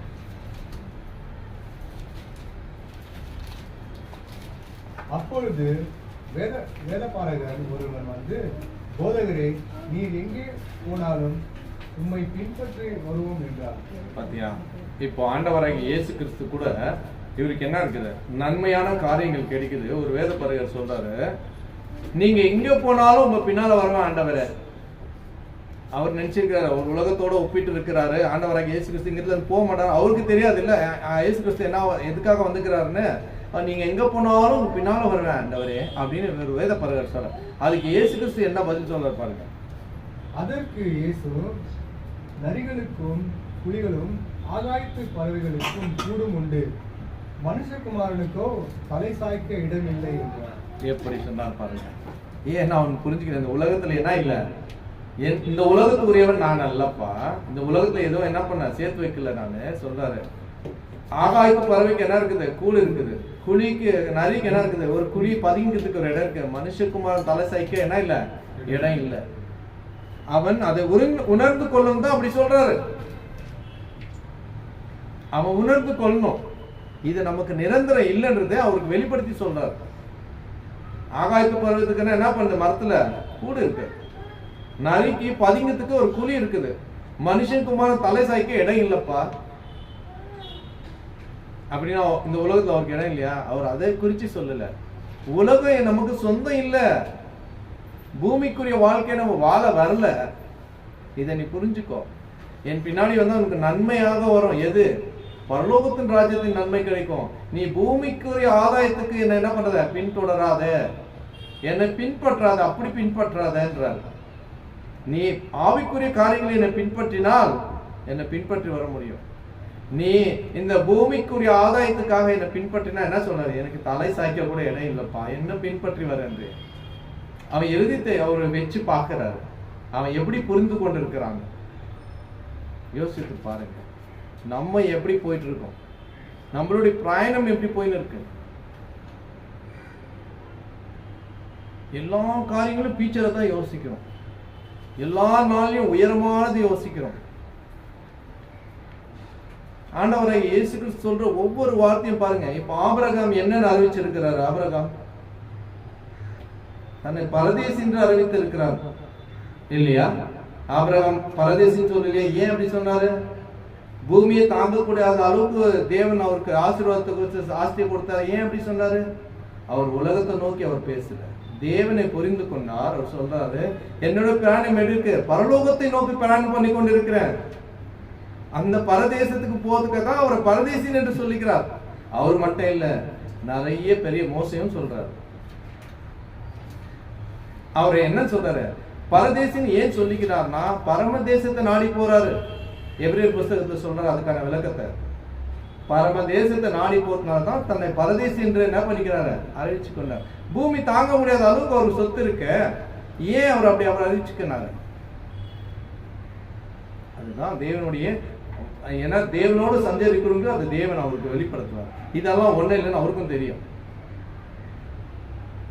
இதுதான் வாழ்க்கை, வாழக்கூடாதுன்னு சொல்றாரு. இது மேல என்ன பண்ணாது? உன் மோகத்தை வைக்காத. கொஞ்சம் நம்ம என்ன பண்ணோம், அந்த நம்மளுடைய வாழ்க்கைய, நம்மளுடைய தினந்தோறும் வாழ்ற வாழ்க்கையை தள்ளி வச்சிடணும். இன்னைக்கு தேவனுடைய நாள், தேவனுக்காக ஒரு அரை மணி நேரம் என்ன பண்ணணும், செலவழிச்சு அவர் என்ன சொல்ல வர்றார், தேவனுடைய வார்த்தையை என்ன சொல்ல வர்றார், தேவன் எப்படியாக இந்த மனுஷனுக்குள்ள என்னுடைய வார்த்தை போய் சேர்ந்து என்ன பண்றாரு? ஆதங்கப்படுத்துறார். அப்ப அந்த வார்த்தை அவனுக்குள்ள போச்சுன்னா அந்த வார்த்தை மூலியமாக என்ன பண்ணலாம்? ஒருவேளை புதுப்பிக்கப்படலாம். அப்ப தேவன் அதற்காகத்தான் தேவனுடைய வார்த்தையை இப்படியாக பேசும். மத்திய சுவிசேஷத்துல இப்படி சொன்னார். அப்படியே பாருங்க, 6 வாசிங்க. மத்திய 6 எடுத்துக்கொள்ளுங்க, அருமையா வாசிங்க ஐயா. 6:30 வாசிங்க. 30-34. விசுவாசிகளே, இன்றைக்கு இருந்து நாளைக்கு அடுப்பிலே போடப்படும் காட்டுப்புல்லுக்கு தேவன் விவிதமாய் உடுப்பித்தால் உங்களுக்கு உடுப்பிப்பது அதிக நிச்சயம் அல்லவா? ஆகையால் எண்ணத்தை குடிப்போம், எண்ணத்தை உண்போம், எண்ணத்தை குடிப்போம், எண்ணத்தை உடுப்போம் என்று கவலைப்படாதிருங்கள். இவைகளை எல்லாம் அஞ்ஞானிகள் நாடி தேடுகிறார்கள். இவைகளை எல்லாம் உங்களுக்கு வேண்டியவைகள் என்று உங்கள் பரமபிதா அறிந்திருக்கிறார். போதுங்க. இப்ப சொல்றாரு, எப்படி சொல்றாரு பாத்தீங்களா? இதெல்லாம் யார் தேடி நாடி ஓடுவாங்களாம்? அஞ்ஞானிகள் நாடி தேடி ஓடுவாங்களாம். அஞ்ஞானிகளா தேவனை அறியாத மக்கள் தான். உலகத்துக்கு தேவையானது இந்த உலகத்துல தான் நம்ம ரொம்ப நாள் வாழ போறோம்னு என்ன பண்ணுவான்? பெருசா சம்பாதிச்சு பெரிய பெரிய பேர் வேணும்னு போடுவான், ஆடுவான். ஆனா நீங்க என்ன பண்ணாதீங்க, அப்படி போடாதீங்க. இப்ப என்ன சொல்றாரு? உங்களை சாப்பிடாத, வேலை செய்யாதுன்னு சொன்னாரா? இதெல்லாம் அவங்க பரமபிதாக்கு தெரியும். உனக்கு என்னென்ன தேவைன்னு அவருக்கு தெரியும். என்ன பண்ணத? நீ அதை நாடி ஓடாத. உன் தேவையை அவர் அறிஞ்சிருக்கிறார். உன் தேவையை அவர் அறிஞ்சிருக்கிறார்ப்பா. உனக்கு என்ன வேணும் எல்லாமே அவர் செய்வார். நீ முதலாவது என்ன பண்ண? 33 வாசிங்க. முதலாவது தேவனுடைய ராஜ்யத்தையும் அவருடைய நீதியையும் தேடுங்கள், அப்பொழுது இவைகள் எல்லாம் உங்களுக்கு கூட கொடுக்கப்படும். இப்ப என்ன சொல்லிட்டாரு? நீ ஃபர்ஸ்ட் என்னை தேடி வா, எவைகளெல்லாம் கொடுக்குறன்றாரு. நீ என்ன நினைச்சோ அதெல்லாம் உனக்கு உன்னை தேடி வரும். முதலாவது தேவனுடைய ராஜ்யத்தை, அவருடைய சமூகத்தை தேடுங்க. நீ என்ன நினைச்சோ அது சாதிக்கிறதுக்கு உன் ஜீவனும் இருக்கும். உனக்கு தேவையானதும் அவர் அங்கத்துல இருந்து உனக்கு ஆசீர்வாதமா போலே செய்வார். அஞ்ஞானி நாளை தேடி ஓடுவான், அவனை பத்தி கவலைப்படாதீங்க சொன்னாரா? இப்ப எவ்வளவு தெளிவா அந்த வார்த்தையை நமக்கு வெளிப்படுத்தினார் பாருங்க. என்னத்தை சாப்பிடலாம், என்னத்தை குடிக்கலாம், என்னத்தை போடலாம் அப்படின்னு தான் நினைக்கிறோம். இதெல்லாம் சொல்றாரு. உலகத்துல இருக்கிறதெல்லாம் உனக்கு வேணும்னு எனக்கு தெரியும்பா, நான் உனக்கு தரேன்னு சொல்லிட்டேன்.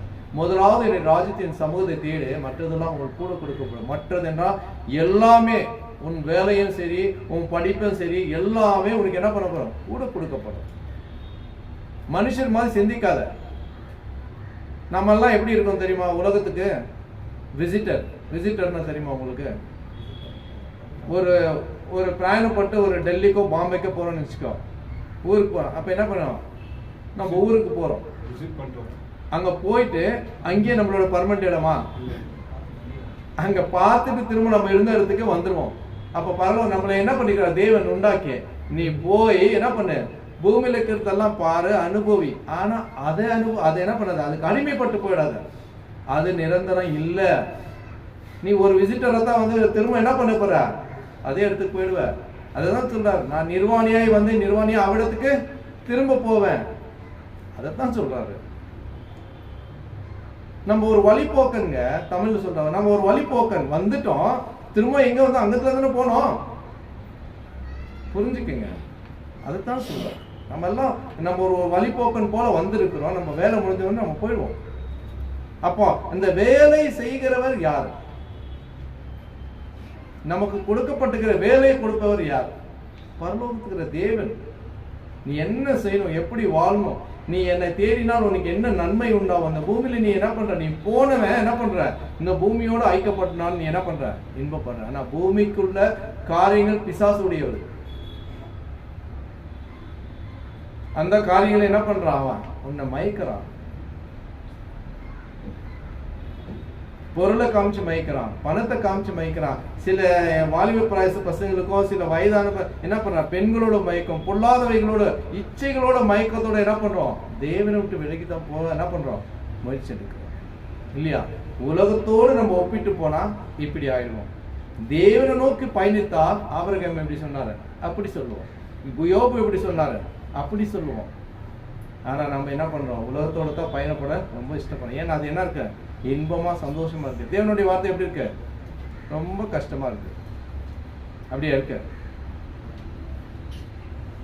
ஏன்னா நீங்க அறிவுரை சொன்னீங்கன்னா யாருக்கும் பிடிக்காது. யாருக்குன்னு நீங்க அட்வைஸ் பண்ணி பாருங்க, அவங்களுக்கு பிடிக்கவே பிடிக்காது. நம்ம வந்தாக்கா என்ன பண்ணுவாங்க, 2 minutes கொஞ்சம் வேலைக்கு வந்துடுறது. ஏன்னா அட்வைஸ் அவங்களுக்கு பிடிக்காது, ஃப்ரீயா வருது இல்லையா? அட்வைஸ் யாருக்குமே பிடிக்காது. அட்வைஸ் இல்லாத வளர பிள்ளைங்க என்ன பண்ணாது, உருப்படாது. ஏன் பெரிய பெரிய கம்பெனியில் அட்வைசர் வச்சிருக்காரு, அந்த கம்பெனி டெவலப் ஆகணும். அட்வைஸ் இல்லைன்னா அந்த கம்பெனி விழுந்துடும். அட்வைசர் ரொம்ப முக்கியம். எல்லா இடத்துலையும் அட்வைசர் இருப்பாங்க. அட்வைசர்னா அந்த கம்பெனி வந்து, அட்வைசருக்கு ஏன் சும்மா சம்பளம் கொடுக்கணும், நாளைக்கு வரப்போற ஆபத்தை இவனை காப்பாற்றுவான். அதுக்கு தான் அட்வைசர். தடுத்து நிறுத்துவான். அது போலதான் மனுஷன், நம்மளோட ஃபேமிலியில ஒரு அட்வைசர் வேணும். நமக்கு ஒரு அட்வைசர் இருக்கிறார் பரலோகத்துல இருந்து. அப்பப்ப நம்மளை என்ன பண்றாரு, தவறு செய்ய தடுக்கிறாரு. செய்யாத, தேவனுடைய வசனத்தை கொண்டு நம்மளை அடிக்கிறாரு. செய்யாதே, போகாதே, பார்க்காதே. எல்லாம் தேவன் நம்ம என்ன பண்றாரு, இந்த உலகத்தோடு பிரித்து நம்ம தனியா எடுத்து காட்டுறாரு. என்னுடைய பிள்ளைங்கள் யோபு போல நம்ம சொல்றாரா, சொல்ல முடியலைங்க. யாரையாவது உத்தமன் சொல்லிட்டோமா, அவன் மேல் நோட்டத்தை பார்த்து பயமாகுது. என்னையே சேர்த்துதான், என்ன பார்த்து எவ்வளவு சத்தியம் சொல்ற உத்தமன் சொல்லிடாதீங்க, வேணாம். அது என்ன ஆகும், அவ்வளோ உள்ளுக்குள்ள அவ்வளோ இருக்கு. மாற்றிக்கொள்ளணும் தான் நான் வரேன் சபைக்கு. என்னையும் மாற்றிக்கொள்ளணும், உங்களையும் மாற்றணும். தேவனுடைய சத்தியம் அப்படியா பேசுது. நம்ம வாசிங்க தொடர்ந்து 20 வாசிங்க, சாரி 34 வாசிங்க. ஆகையால் நாளைக்காக கவலைப்படாதிருங்கள். நாளைய தினம் தன் நாளைக்காக கவலைப்படும், அந்த நாளுக்கு அதன் பாடே போதும். நாளைக்காக என்ன பண்ணாத, நீ கவலைப்படாத. நாளைக்கு என்ன நடக்கும் நீ அதை பத்தி கவலைப்படாத. அந்தந்த நாளுக்கு அந்தந்த பாடு போதும். அதுக்காக அந்த நாள் கவலைப்படுறது. ஏன்னா நாளைக்கு நீ இருக்கிறியான்னு என்ன சொல்றது கேரண்டி இல்லை. நமக்கு என்ன இல்லை, நாளை தினம் நமக்கு ஒரு நாள் நிச்சயமானது அல்ல. நாளை தினத்தை குறித்து என்ன பண்ணாத, கவலைப்படாத. அந்தந்த நாளைக்கு அந்தந்த பாடு போதுன்றார். நாளைக்கு நான் அதை செஞ்சிருவேன்னு சொல்லாத. நாளைக்கு நீ உயிரோடு இருந்தா பார்த்துக்கலாம். நாளைக்கு தேவன் என்னை ஜீவனோடு வைத்திருந்தா அந்த காரியத்தை என்ன பண்ணலாம், நான் பார்க்கலாம்.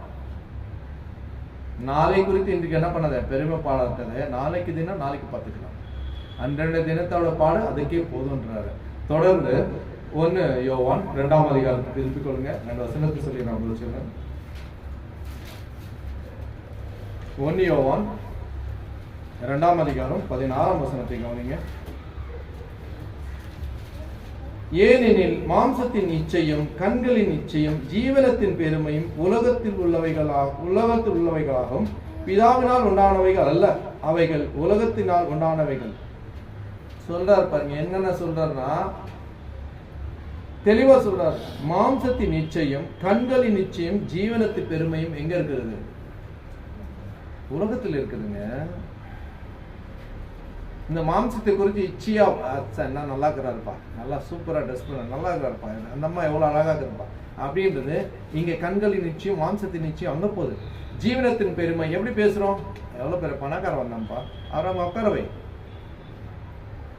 ரசிக்கிறது. இதெல்லாம் என்னால தேவனால் உண்டானது இல்லைங்க, தெளிவா சொல்றாரு. இதெல்லாம் தேவனால் உண்டானது அல்ல, உலகத்தில் உண்டானவைகள், பிதாவினால் உண்டானவைகள் அல்ல. இப்ப இதெல்லாம் யார் கிரியேட் பண்ணது? நம்ம தானே கிரியேட் பண்ணிக்கணும். இதெல்லாம் யார் கிரியேட் பண்ணது? நாம தானே. நீங்க ஆதாம் ஏவாளை போய் பாருங்க, தேவன் எப்படி வைத்தார் அவங்கள, அவங்க எப்படி மாறினாங்க. நன்மை தீமை அறியாத போது எப்படி இருந்தாங்க? தேவனோடு சஞ்சரித்தாங்க. நன்மை தீமை அறிந்தவொன்னு தேவனோட வெளியே போயிட்டாங்க. ஏன்னா அவங்க என்ன பண்ணாங்க? கெட்டது தேர்ந்தெடுத்துக்கினாங்க இல்லையா? உலகத்தோடு அவங்க என்ன பண்ண ஐக்கிய பண்ணிட்டாங்க. அவங்க தேவன் தெளிவா சொல்றாரு. இதெல்லாம் என்ன பண்ணல, பிதாவினால் உண்டாகவில்லை சொல்றாரு. கிழக்கு வாசிங்க, உலகமும் அது இச்சையும் ஒழிந்து போகும், தேவனுடைய சித்தத்தின்படி செய்கிறவனோ என்றென்றைக்கும் நிலைத்து நிற்பான். உலகமும் அதுள்ள இச்சைகளும் ஒழிந்து போகுமா இல்லையா? ஒரு நாளைக்கு எல்லாமே போயிடும். தேவனோடு சஞ்சரிப்பன் தான் நிலைத்து நிற்பான். தேவனுடைய வசனம் தான் எப்பவுமே நிலைச்சு நிற்குங்க, ஒழிந்து போவாது. தேவனுடைய வார்த்தை உலகமே ஒழிந்து போடாங்க, தேவனுடைய வார்த்தை ஒழிந்து போவாது. அவன் தேவனோடு சஞ்சரிச்சுட்டு தான் நிலைச்சு நிற்கும்னு சொல்லிட்டார். இப்போ நம்ம என்ன தரமா யோசிக்கிறோம்? என்ன செய்யலாம் தான் யோசிப்போம். ஏன்னா நாம இங்க கூடுறதே ஆவிக்குரிய காரியங்களை வளர்த்துக்கு தான். ஏதோ ஒன்று வந்தோம் கேட்டோம் அப்படியெல்லாம் போகக்கூடாதுங்க. தேவனுடைய வசனத்தை எடுத்துக்கொள்ற போறவன் அவன் சேஞ்சஸ் ஆகணும், அவன் வாழ்க்கையில் ஒரு சேஞ்ச் இருக்கணும். இப்போ உண்மையான சத்தியத்தை வெளிப்படுது. எவ்வளவு பேர் கூட இருக்கிறோம்? 4 பேரா? 4 குடும்பமா? ஏன்? சத்தியம் தெளிவா போய் சேரல. சத்தியம் தெளிவா தெரிஞ்சா இருப்பான் அவன். இப்போ நான் இன்னைக்கு ஒரு நாளைக்கு 1000 ரூபாய் கிடைக்குதுன்னா நீ இருப்பீங்களா? சும்மா உட்காந்து 1000 ரூபாய் கிடைக்குதுன்னு நம்ம இருப்போமா? சொல்லுங்க. 10,000 ரூபாய் கிடைக்கணும் எப்படி இருக்கும் ஜனங்க? அது போல தேவனுடைய உணவு அவர்களுக்கு என்ன பண்ணல, அதிகமாய் போய் சேரும். கடிந்து கொள் கிடைக்கல அவங்களுக்கு. அவங்களை என்ன சுகமா கேட்க சொல்றாங்க. எனக்கு பிடிச்ச மாதிரி சொல்லுங்க பிரதர், நான் வட்டி கொடுத்தா தப்பு இல்லை, நான் தப்பு செய்தா தப்பு இல்லை, மன்னிக்கப்படும் சொல்லுங்க. அப்ப சந்தோஷமா வருவான், ஃபுல்லா இருக்கும். அப்படி எல்லாம் முடியாதுன்னு சொல்லி பாருங்க, இப்படிதான் இருக்கும். அவங்களை கடினப்படுத்தி பாருங்க, அவங்க இப்படிதான் இருப்பாங்க. இப்ப இயேசு சொன்னார்ல அவனுக்கு, ஏன்பா நரிக்காவது என்ன இருக்கு? கூட இருக்குது, மனுஷனுக்குமாரன் தலை சாய்க்க இடம் இல்லையப்பா அப்படி சொன்னா இருக்குமா? வருவோமா? வருவான் அவன்? ஏன்பா இவருக்கே இடம் இல்லைன்னா எனக்கு எங்கப்பா இடம் கொடுப்பாரு? வந்தவன் அப்படியே போக வேண்டியதுதான். இவருக்கே இடம் இல்லைன்றாரு, நான் இவரு பின்னால ஃபாலோ பண்ணி எனக்கு என்ன வரப்போகுது? யோசிங்க. உலகத்தை நோக்கி ஓடினா ஒன்னும் கிடைக்காது. கடைசியா ஒரு வசனத்தை சொல்லி முடிக்கிறேன். 1 தீமோத்தேயு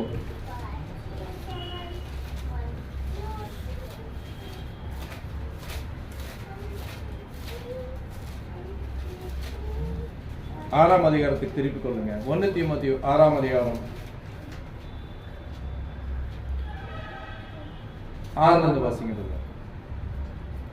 போதும் என்ற மனதுடனே கூடி தேவ பக்தி மிகுந்த ஆதாயம். பாருங்க சொல்றாரு, போதும் என்கிற மனதுடனே கூடி தேவ பக்தியை மிகுந்த ஆதாயமா இருக்கிறது. நமக்கு இது போதுங்க. இன்னைக்கு இது போதும், சாப்பாடெல்லாம் இன்னைக்கு போதும், போதென்ற சம்பாதனை போது என்று சொல்றாரு. அதுவே என்ன சொல்றாரு? மிகுந்த ஆதாயம் எது? தேவ பக்தியை. போதும் என்ற மனதுடனே கூடி வாழுங்க. இன்னும் வேணும் இன்னும் வேணும் என்ன பண்ணாதீங்க, போகாதீங்க. இன்னும் சம்பாதிக்கணும், இன்னும் அவனோட அவனோட அவனோட அதோட அதோட அதோட போதுன்னு சொல்ற அளவுக்கு நம்ம என்ன பண்ண மாட்டோம், வாயே வராதுங்க. சாப்பாடை விட்டு வேற எதுவும் மனுஷன் சொல்ல மாட்டான். போதுன்றது அது ஒன்றுதான். ஏன்னா அதுக்கு மேல வயிறு இருந்தா சாப்பிடுவான், அவனுக்கு அதுக்கு மேல இருந்தா என்ன ஆகும், வெளியே வந்துடும், ஏதாச்சும் ஒரு பக்கம் வந்துடும் இல்லைங்களா? போதும் என்ற மனதுடனே என்ன சொல்றாரு? இருங்க போதும். தேவ பக்தியே மிகுந்த ஆதாயம் என்றார். எது ஆதாயம்? தேவ பக்தி. இதுதான் ஆதாயம் சொல்ற. நெக்ஸ்ட் வாசிங்க அப்படியே. உலகத்திலேயே நாம் ஒன்றும் கொண்டு வருவதும் இல்லை, இதிலிருந்து நாம் ஒன்றும் கொண்டு போவதும் இல்லை என்பதே நிச்சயம். பாருங்க, உலகத்திலிருந்து நாம் ஒன்றும் கொண்டு வந்தது இல்லை, கொண்டு போவதில்லை என்று என்ன நிச்சயமா நம்மளுக்கு தெரிஞ்சிருக்குது. தெரியுமா இல்லையா? உலகத்திலிருந்து நம்ம ஒன்றும் கொண்டு வந்தது இல்லை, ஒன்றும் கொண்டு போவதுல இருந்து எல்லாருக்கும் என்ன தெரியும்? நிச்சயமா தெரியும். இருந்தாலும் ஏன் ஓடுறீங்க சொல்லுங்க? நம்மளுக்கு எல்லாருக்கும் தெரியும் இங்க இருந்து ஒண்ணுமே கொண்டு போக முடியாது, நம்ம ஒன்றும் கொண்டு வரலன்னு தெரியும். இருந்தாலும் என்ன சொல்லுவோம்? நான் யார் தெரியுமா? நான் யார் தெரியுமா? எனக்கு எவ்வளவு சொத்துக்கு தெரியுமா உங்களுக்கு? எங்க ஊர்ல வந்து கேட்டு பாருங்க. நான் யார் தெரியுமா? எவ்வளவு பெரிய ஆள் தெரியுமா? அவர் இவங்க என்ன சொல்ற? தெளிவா சொல்றாரு. நீ ஒன்னும் கொண்டு வரதுல ஒன்னும் கொண்டு போறதுல நிச்சயமா தெரிஞ்சிருக்குது. ஏன்? நம்மளை யோசித்து நம்மளை சோதித்து பாருங்க. நம்மள என்ன சொல்றாரு? உங்களுக்கு ஒரு பரீட்சை வச்சு பாருங்க. நமக்கு எங்க அப்பா யார் தெரியுமா? என் புள்ள யார் தெரியுமா? தேவன் யார் தெரியுமா உனக்கு? இவ்வளவு தெரியுமா? அவர் யார் தெரியுமா உனக்கு? நீ சொன்னா நீன்னு இருக்கவே மாட்ட, நீன்ற வார்த்தை இல்லாத பண்ணிடுவாரு. அவர் யார் தெரியுமா உனக்கு? அவர் அப்பேற்பட்டவர். நானும் சொன்னா நீ இருக்க மாட்டார். அப்போ தேவனுக்கு சொல்றாரு, தேவ பக்தி மிகுந்த ஆதாயம் சொல்றாரு. அப்படி இருந்த கூட நம்ம அப்படிதான் பேசுவோம். நம்மள பெருமையா இங்க உட்கார வைக்கலன்னா கோச்சுப்பாங்க. ஒரு வீட்டுல நம்மள பெருமையா உட்கார வைக்கலன்னா கூட நம்ம கோச்சுப்போம். தெரியுமா உங்களுக்கு? பாருங்க, சில சகோதர வீட்டுல சபைக்கு போவோம், நம்மள அவங்க கூப்பிடலன்னா கூட நம்ம அங்கேயே நின்றுருப்போம், இப்படியே நின்றுருப்போம். என்ன கூப்பிடல இது என்னங்க வீட்டுல வந்துட்டீங்க அப்புறம் என்ன கூப்பிடணும்? அவர் தான் ஏற்கனவே சொல்லிட்டாரு, இந்த வீட்டுல ஜெபம் இருக்கு வாங்கன்னு சொல்லிட்டாரு. அப்புறம் என்ன வீட்டுக்கிட்ட வந்துட்டு நீங்க அங்க நிக்கிறது? உள்ள வர வேண்டியது தானே. சகோதரனுக்குள்ள என்னங்க அச்சம்? என்ன ஒரு தயக்கம்? அது ஒற்றுமை ஐக்கியமா உனக்கு? அப்ப ஏன் வாரத்தின் முதல் நாள் ஒற்றுமையோட ஐக்கியத்தோட கூடுறீங்க? நமக்குள்ள அந்த என்ன சொல்றது, அந்த ஈக்குவலைட்ஸே இருக்கக்கூடாது. அதுக்கு தாங்க இயேசு கிறிஸ்து ஒருத்தர் என்ன சொல்றாரு, ஒரு சீசனோட காலை கழுவி காட்டுறாரு, நீங்க இதை கற்றுக்கொள்ளுங்கள்னு. பெருமையும் சொல்ல, அவர் எல்லா காரியங்களையும் தெளிவா சொல்லி கொடுத்திருக்கிறார். பாருங்க, அப்படியே வாசிங்க பிரதர். 7 வாசிங்களா? 8 வாசிங்க பிரதர். உண்ணவும் உடுக்கவும் நமக்கு உண்டானதனால் அதுவே போதும் என்று கடவோம். சொல்லுங்க. இப்ப சொல்றாரு, உண்ணவும் உடுத்தவும் நமக்கு உண்டாயிருந்தால் அதுவே போதும் என்று எண்ணுங்க. சாப்பிடுறதுக்கும் போட்டுக்கிறதுக்கும் இருந்தா போதும், அதுவே எண்ணுங்க, அதுவே போதும். ஏன்னா உலகத்துல நம்ம ஒன்னும் கொண்டு வரல, ஒன்னும் கொண்டு போறதுல எல்லாருக்கும் தெரியும். அதுக்கு தான் யோபு அப்படி சொல்றாரு, என் தாயின் கர்ப்பத்திலிருந்து என்ன பண்ணேன் நானு? நிர்வாணியாய் வந்தேன், அவ்விடத்துக்கே நிர்வாணியாய் செல்வேன். நான் திரும்ப அங்கதான் போவேன், எனக்கு தெரியும்ப்பா. அப்பதான் தேவன் அவனோட சஞ்சரிச்சிருக்கிறார். அப்படி பேசுறாரு. அதான் ஆண்டவரை இயேசு கிறிஸ்து சொல்றாரு. எப்படி சொல்றாரு? நரிக்கு என்ன இருக்குது? குழி இருக்குது. மனுஷகுமாரன் தலை சாய்க்க இடம் இல்லை. அப்போ அவன் என்ன பண்ணான்? பின்னால வந்துடுறான். பின் தொடரணுமா வேண்டாமா? அவன் தொடர மாட்டான். ஏன்னா இவருக்கு இடம் இல்லை, நான் எங்க போறது? ஏன்னா உலகத்தோட போயிருக்கான். அதே ஆண்டவராக இயேசு கிறிஸ்து இப்படி சொல்றாரு, நீ என்னை பின்பற்றினா உனக்கு பரலோக ராஜ்யம் கிடைக்கிறது. அவர் சொல்ற, இது என்னுடைய ராஜ்யம் இல்லை, என்னோட ராஜ்யம் எங்க இருக்கு? பரலோகத்தின் பிதாவினிடத்துல இருக்குதுன்னு சொல்றாரு. அதை அவன் புரிஞ்சுக்கணும் இல்ல? அதைத்தான் அவர் சொல்ல வர்றாரு.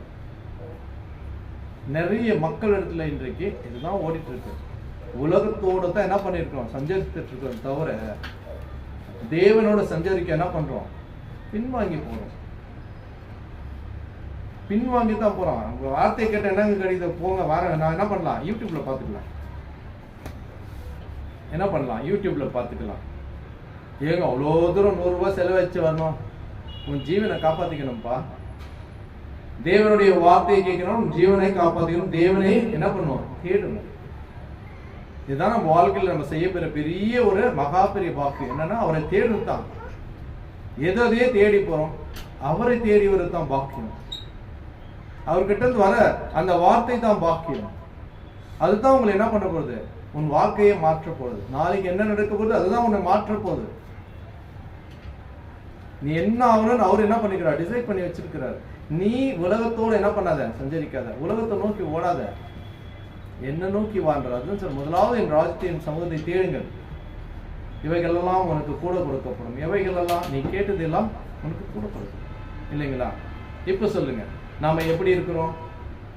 உண்மையா மனசாட்சிக்கு என்ன சொல்றது, மனசுல கை வச்சு சொல்லுவாங்க, நம்ம உலகத்தை நோக்கி ஓடுறோமா தேவனை நோக்கி ஓடுறோமா? உலகத்தோட இச்சையோட நம்ம போனோமா தேவனுடைய வார்த்தை நம்மளோட இருக்காது. தேவனுடைய வார்த்தை நம்மளோட இருக்கணும்னா தேவனுடைய வார்த்தையை நீ என்ன பண்ணணும், தினந்தோறும் வாசிக்கணும், தெரிஞ்சுக்கணும். ஆவிக்குரிய காரியங்கள் என்னதுன்னு நம்ம புரிஞ்சுக்கணும். ஏன்னாக்கா இந்த உலகத்தோடு நம்ம என்ன இல்லை, ஒண்ணுமே கொண்டு வந்ததில்லை, ஒண்ணுமே கொண்டு போதில்லை, அறிஞ்சிருக்கிறோம், தெரிஞ்சிருக்கிறோம். அதை நிறைய என்ன பண்ணியிருக்கோம், நிறைய தேவனுடைய வசனத்தின் மூலியமாக படிச்சிருக்கோம் இல்லைங்களா? சரிங்க, நாம் இந்நாளை எப்படி எடுத்துக்கொள்வோம்னா தேவனுக்காக தேவனை தேடி வருவதற்கு அனைத்தும் கிடைக்கும். முதலாவது தேவனுடைய ராஜ்யத்தின் சமூக தேடுவதற்கு என்ன இருக்குது, எல்லாமே இருப்பதை நாம் புரிந்து கொண்டால் இந்நாள் எந்நாளுமே தேவன் நம்மளோட இருப்பார். உங்கள் பொறுமையின் கவனத்துக்கு நன்றி தெரிவிக்கிறோம்.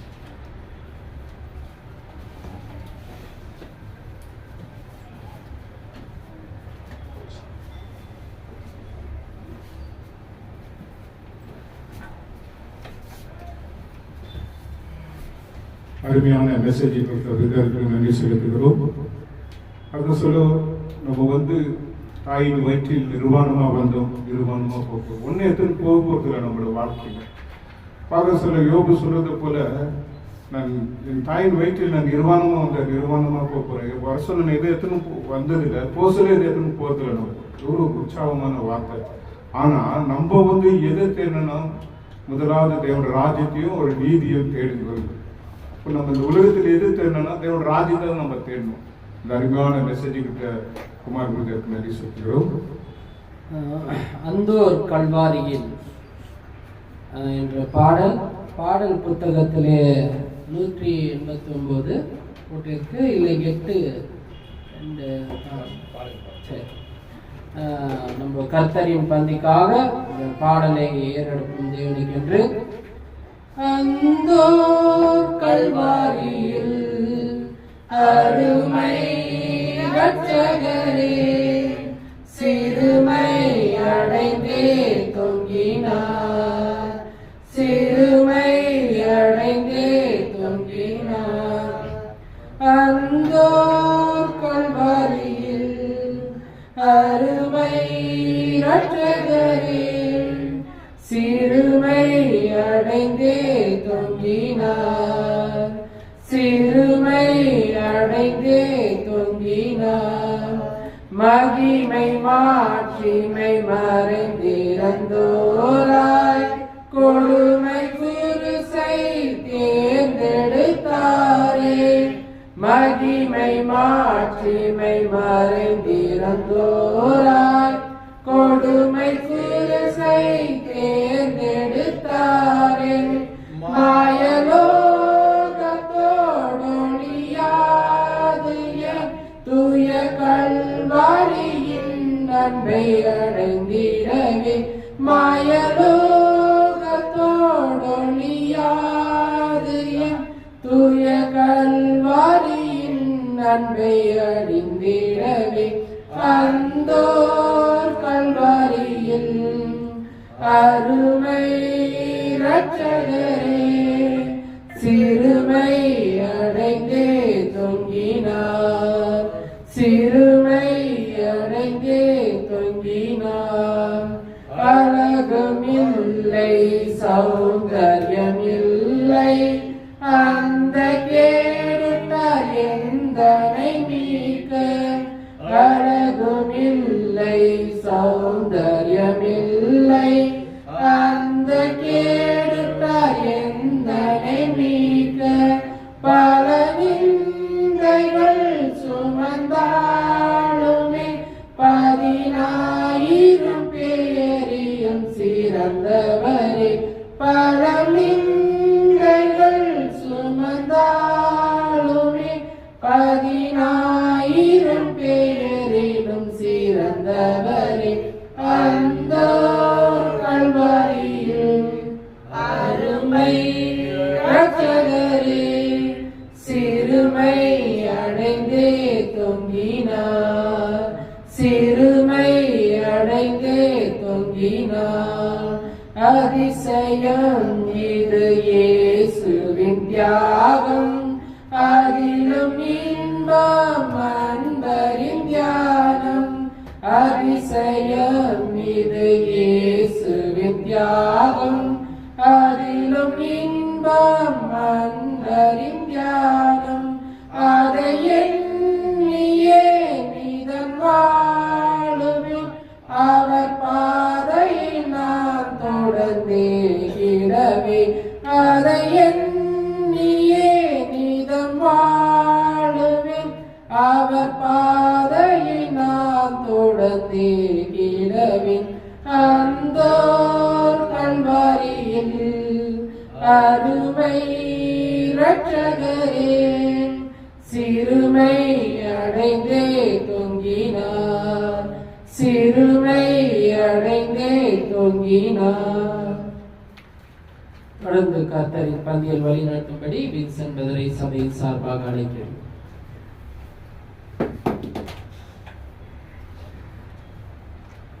இப்பொழுது நாம் கர்த்தரின் பந்திக்குள்ளாக செல்லலாம். தேவ வசனம் சொல்கிறது, 1 கொரிந்தியர் 11ஆம் அதிகாரம், 1 கொரிந்தியர் 11ஆம் அதிகாரம். நான் உங்களுக்கு ஒப்புவித்ததை கர்த்தரிடத்தில் பெற்றுக்கொண்டேன். என்னவெனில் கர்த்தராகிய இயேசு தாம் காட்டி கொடுக்கப்பட்ட அந்த ராத்திரியிலே அப்பத்தை எடுத்து ஸ்தோத்திரம் பண்ணி அதை பிட்டு, நீங்கள் வாங்கி புசிங்கள், இது உங்களுக்காக பிக்கப்படுகிற என்னுடைய சரீரமாய் இருக்கிறது, என்னை நினைவு கூறும்படி இதை செய்யுங்கள் என்றார். போஜன பண்ணின பின்பு அவர் அந்தபடியே பாத்திரத்தில் எடுத்து, அந்த பாத்திரம் என் இரத்தத்தினாலாகிய புதிய உடன்படிக்கையாக இருக்கிறது, நீங்கள் இதை பானம் பண்ணும் போதெல்லாம் என்னை நினைவு கூறும்படி இதை செய்யுங்கள் என்றார். நாம் இயேசு கிறிஸ்து நமக்காக, நம்முடைய மீறுதலுக்காக, நம்முடைய பாவங்களுக்காக அவர் தன்னை தாமே என்ன பண்ணாரு, அவர் நம்மளுக்காக அவருடைய ரத்தத்தை சிந்தி நம்மளை மீட்டு கொண்டார். பாவத்துக்கு ஒரு பரிகாரமாகத்தான் அவர் நம்ம பாவியாக்கி நம்ம பாவத்துக்கோசம் அவர் மீட்டு கொண்டார். நாம அதை நம்ம நினைவு கூறும்படியாக என்ன சொல்றாங்க வசனத்துல, ஆகையால் இந்த பாத்திரத்தில் பானம் பண்ணி இதை புசிக்கும்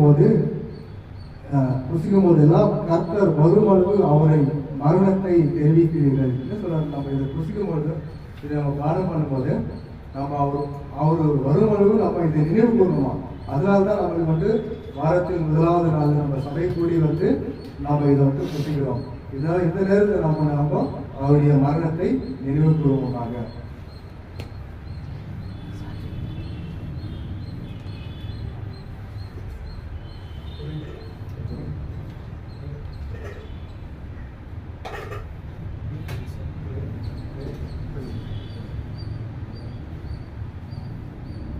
நம்ம அப்போதுக்கோசரம் ஒரு சகோதரர் ஜெபித்து தரும்படியாக கேட்டது, சாதிக் குமார்.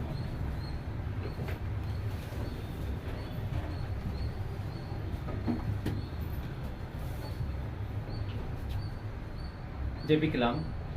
அன்பின் பரலோக பிதாவே, உங்களுக்கு ஸ்தோத்திரம் அப்பா. உங்களுடைய குமாரனாகிய இயேசு கிறிஸ்துவின் சரீரத்துக்கு ஒப்பான இந்த அப்பத்தை ஆசீர்வதி. இதில் பங்கு பெறுகிற எங்களை தன்னை சோதித்தறிந்து இதில் பங்கு பெறுக வேண்டும் என்று மன்றாடுகிறோம். இதில் பங்கு பெறுக ஒவ்வொருவரையும் ஆசீர்வதி. இயேசு கிறிஸ்துவின் நாமத்தில் கேட்கிறேன் எங்கள் ஜீவனுள்ள பிதாவே.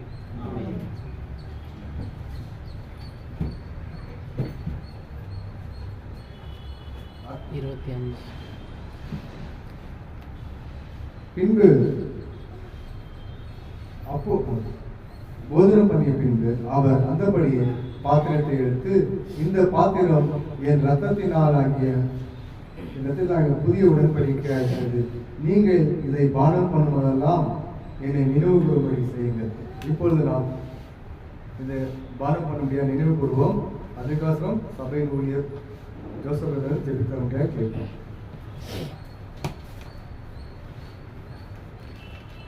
ஜெபம் செய்வோம்.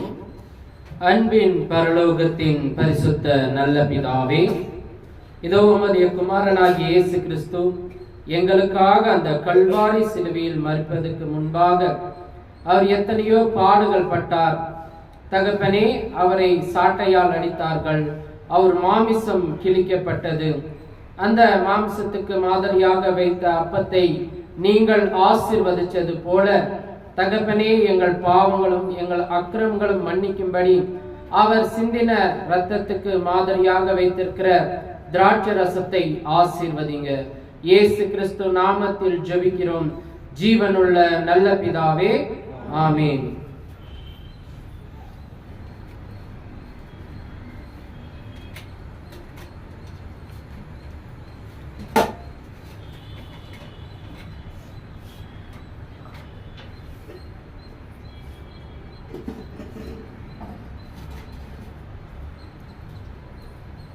இப்பொழுது நாம் காணிக்கை எழுதலாம்.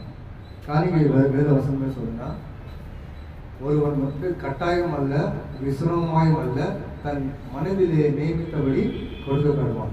இது நம்ம காணிக்கை எழுதுறது பழைய ஏற்பாட்டில் 10ல் ஒரு பாகம் கொடுக்கணும் அப்படின்ட்டு தேவனாகிய பிதாவாகிய தேவனா சொல்றாங்கன்னா 10ல் ஒரு பாகம் கொடுக்கணும். ஆனால் நம்ம கிறிஸ்து புதிய ஏற்பாட்டு சட்டத்திட்டத்தில் அப்புறம் என்ன அதை மாத்துறாரு. நீங்க பழைய ஏற்பாட்டில் ரொம்ப கண்டிஷன் ரொம்ப இதாக இருக்கு. ஆனால் புதிய ஏற்பாட்டில் வரும்போது அவர் எல்லாத்தையும் அதெல்லாம் மாற்றிட்டு உங்களுக்கு எதுவாக கொடுக்குறாங்க. ஏன்னா உங்களோட மனசுல நீங்க தேவனுடைய சபையை நடத்துறதுக்கு, சபையின் காரியங்களை சந்திக்கிறதுக்கு, ஏழைகளுக்கு, விதவைகளுக்கு, திக்கற்ற பிள்ளைகளுக்கு நம்ம வருமானத்திலிருந்து ஒரு பகுதியை நம்ம கொடுக்கணும்னா என்ன சொல்றாருன்னா, சில பேர் இவ்வளோ கொடுக்கணும் அவ்வளோ கொடுக்கணும் அப்படின்னு சொல்லிட்டு சபையில அப்படியாக திட்டங்கள் வைக்கிறாங்க வேறு சபைகளை. ஆனா கிறிஸ்டின் சபையில என்ன சொல்றதுன்னா, கிறிஸ்டின் சபையில வசனம் என்ன சொல்றதுன்னா, நீ கட்டாயம் அல்ல விசனமாயம் அல்ல உன் மனதில் நியமித்தபடியே கொடுக்கணும். நம்ம மனதில் நியமித்த எப்படி நினைக்கலாம், நம்ம தேவன் இவ்வளவு ஆசீர்வதிக்கிறாரு, நான் இவ்வளவு கொடுக்குறேன், அது 10 ரூபா இருக்கலாம், 1000 ரூபா இருக்கலாம், எவ்வளவு இருக்கலாம். உங்களுடைய மனசுல நான் இது இந்த நான் கொடுக்குற காணிக்கை தேவனுடைய காரியத்துக்கு யூஸ் ஆகுது, தேவனுடைய காரியத்துக்கு பிரயோஜனப்படுது அப்படின்னு நினைச்சு நீங்க உங்க மனதில் தீர்மானம் பண்ணி உங்களை யாரும் கேட்க போறதில்ல, ஏன் இவ்வளவு கொடுத்தீங்க இவ்வளவு கொடுக்கல அப்படின்னு யாரும் கேட்க போறதில்ல. ஆனா தேவன் பார்த்துக்கிறாரு. தேவன் உங்களுடைய மனசின் பிரகாரமா உங்களை ஆசீர்வதிக்கு தேவன் சுத்தமா இருக்கிறார். அப்படியாக நாம் காணிக்கை செலுத்துவோம்.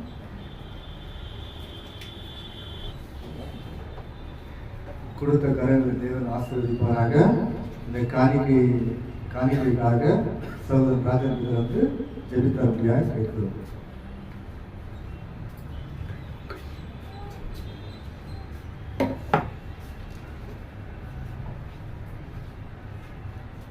எங்கள் நேசிக்கும் நல்ல தகப்பனே, அப்பா, அருமையான காலை பொழுதுக்காக நன்றி தகப்பனே. உற்சாகமான வார்த்தைகளும் வேத வசனத்தை நாங்கள் பார்த்த தகப்பனே, உமக்கு நன்றி சோதரம் ஆண்டவரே.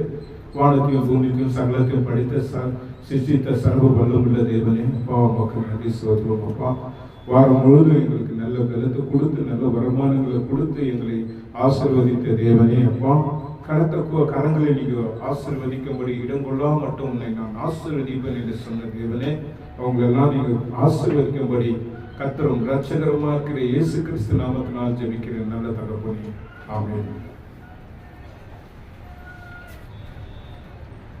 கிறிஸ்துவுக்குள் அன்பான சகோதர சகோதரிகள், உங்கள் யாவருக்கும் ஆண்டவரும் இரட்சகரும் மீட்பருமா இருக்கிற இயேசு கிறிஸ்து நாமத்தினாலே வாழ்த்தி வரவேற்கிறேன்.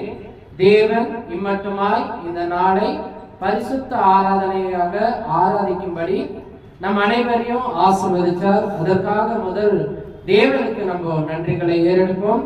நம்ம வாரத்தின் முதல் நாளிலே ஆராதனை நாளாயிருக்கிறது. காலை பொழுது 9 மணி தொடங்கி 10:30 வரை நடைபெறுகிறது. அதனால அனைவரும் பரிபூர்ணமாக ஆராதனையில கலந்து கொள்ளும்படி சபையின் சார்பாக கேட்டுக்கொள்ளப்படுகிறது. ஆனால் ஜெபத்துக்குள்ளாக கடந்து செல்லுவோம். அனைவரும் எழுந்து நின்று தலைகளை தாழ்த்தி நாம் நிறைவான ஜெபத்துக்குள்ளாக போவோம். மகா கிருபையும் இரக்கமும் நீதியும் நிறைந்த பரலோகத்தின் நல்ல பிதாவே, அண்ட சராசரங்களையும் படைத்த தேவனே, ஒவ்வொரு மரமும் புல்லும் பூண்டும் உம்மால் தான் எல்லாமே உண்டாக்கப்பட்டது என்று நாங்கள் விசுவாசித்து தகப்பனே, இந்த நாளிலும் உம்முடைய மகத்துவமுள்ளான இந்த ஆராதனையிலே பங்கு பெற செய்ததுக்காக நன்றி தகப்பனே. பிதாவே, நீ ஒருவரே மெய்யான தேவன், உம்மையன்றி வேறு தேவர்கள் இல்லை என்று இதோ நாங்கள் கிறிஸ்துவின் சபையார் விசுவாசிக்கிறோம். தகப்பனே, நாங்கள் எப்போதும் முதலாவது தேவனுடைய ராஜ்யத்தையும் நீதியையும் தேடும் பிள்ளைகளாக இருக்கும்படியும் எங்களை ஆசீர்வதிங்க தகப்பனே. இதோ நோவா எப்படி உம்முடைய வார்த்தையை கேட்டு தன் குடும்பத்தை தன் பேழையில் கூட்டிக் கொண்டு ரட்சிக் கொள்ளப்பட்டாரோ, அப்படியாக இதோ உம்முடைய வார்த்தையினால் இயேசு கிறிஸ்து மூலியமாக இந்த சபை கிறிஸ்துவுக்குள்ள ரட்சிக்கப்படி எங்களை ஆசீர்வதிச்ச தயவுக்காக நன்றி பிதாவே. இந்த வேத வசனங்களை வாசிக்கிறவரும் இதை கேட்கிறவரும் இதை எழுதியிருக்கிறதை கை கொள்கிறவர்களும் பாக்கியவான்கள் என்று வேதம் சொல்கிறது. அப்படியாக நாங்கள் அந்தபடியே நடக்கும்படியும் உம்முடைய வார்த்தைக்கு கீழ்பட்டு இருக்கும்படியும் உலகத்தின் இச்சைகளுக்கும் உலகத்தின் பாவ காரியங்களுக்கும் நாங்கள் செவி கொடுக்காமல் ஐஸ்வர்யவான்கள் என்று நாங்கள் பெருமை பாராட்டிக் கொள்ளாமல் என்னை படைத்த தேவன் ஒருவரே மகத்துவம் உள்ளவர் என்று நாங்கள் விசுவாசிக்கும்படியும் எங்களை ஆசீர்வதிங்க தகப்பனே. இதோ கர்த்தருடைய கண்கள் நீதிமான்கள் மேல் நோக்கமாய் இருக்கிறது என்று உம்முடைய வேத வசனத்தினால் வாசிக்கிறோம் அப்பா. நாங்கள் அனைவரும் ஒவ்வொருத்தரும் நீதிமான்களாக இருக்கும்படியும் பொய், திருட்டு, விபச்சாரம், தீங்கு, பொறாமை, வஞ்சனை, கோபம், அசுத்தம், சுரு வழிபாடு, உலகத்தின் பண்டிகைகள், பாரம்பரிய வழிபாடுகளை விட்டு விலகும்படியும் எங்களை ஆசீர்வதிச்சு பலப்படுத்துங்க அப்பா. இதோ இந்த தருணத்திலையும் தகப்பனே, தலை சாய்த்து கொண்டிருக்கிற ஒவ்வொரு குடும்பங்களையும் நீர் ஆசீர்வதிங்க தகப்பனே. தகப்பனே, அவர்கள் தேவை என்னதென்று நீ அறிந்திருக்கிறவர். மனுஷனோ முகத்தை பார்க்கிறார், தேவரோ நீர் எங்கள் இருதயங்களை பார்க்கிறவர். அவர்களுக்கு என்னென்ன தேவை என்று உம்முடைய வசனத்தினாலே அவர் நடந்து அதை பெற்றுக்கொள்ளும்படி அவர்களை ஆசீர்வதிச்சு பலப்படுத்துங்க தகப்பனே. வாலிப சகோதர சகோதரிகளையும் தகப்பனே நீர் ஆசீர்வதிங்க. வாலிப பிரயாசத்தின் தேவனை தொழுது கொள்ளும்படி, தேவனையே நினைக்கும்படி, உம்முடைய வார்த்தை கொண்டு அந்த பிள்ளைகள் வளரும்படி, சபைக்கு தூணு ஆதாரமாய் இருக்கும்படியும் அவர்களை ஆசீர்வதிங்க அப்பா. இதோ சிறு பிள்ளைகளையும் ஆசீர்வதிங்க. வளரும் போதே உம்முடைய வார்த்தையில வளரும்படி எல்லாவற்றையும் நன்மை அந்த பிள்ளைகளுக்கு தாருங்க தகப்பனே. இதோ தகப்பனே, இதோ சூர்யா சகோதரர் இதோ ஞானஸ்தானம் பெற்றிருக்கிறார் தகப்பனே. அவர் ஆவிக்குரிய விஷயத்திலும் பூமிக்குரிய விஷயத்திலும் எல்லா நன்மைகளை அடையும்படி, மேலும் மேலும் உடைய சத்தியத்தை உலகமெங்கும் பரிசாட்டும்படி அவர் ஒரு நல்ல கேடயமா நீர் பயன்படுத்துங்க தகப்பனே. அவர் மூலியமாக உலகம் எங்கும் அநேக வாலிப சகோதரர்கள் சுவிசேஷ வசனங்களால் கேட்டு அவங்களுடைய இருதயங்களை மாற்றிக்கொண்டு சத்தியத்துல சேரும்படியும் அவரை ஆசீர்வதிச்சு பலப்படுத்துங்க தகப்பனே. பிதாவே, இதோ தெரிந்தும் தெரியாமலோ ஏதாவது நாங்கள் பாவம் செய்திருந்தால் தயவாய் மன்னிங்கள் அப்பா. மீண்டும் எங்களை நீதியின் பாதையிலே வழி நடத்துங்க. உலகம் எங்கு இருக்கிற எல்லா தலைவர்களும் சத்தியத்துக்கு செவி கொடுத்து இந்த நாட்டை வழி நடத்தும்படி ஆசீர்வதிச்சு பலப்படுத்துங்க. எல்லாவற்றையும் உம்மை உயர்த்துகிறோம், எங்களை தாழ்த்துகிறோம். இயேசு கிறிஸ்துவின் நாமத்தில் ஜெபிக்கிறோம் ஜீவனுள்ள நல்ல பிதாவே, ஆமென். சமாதானம்.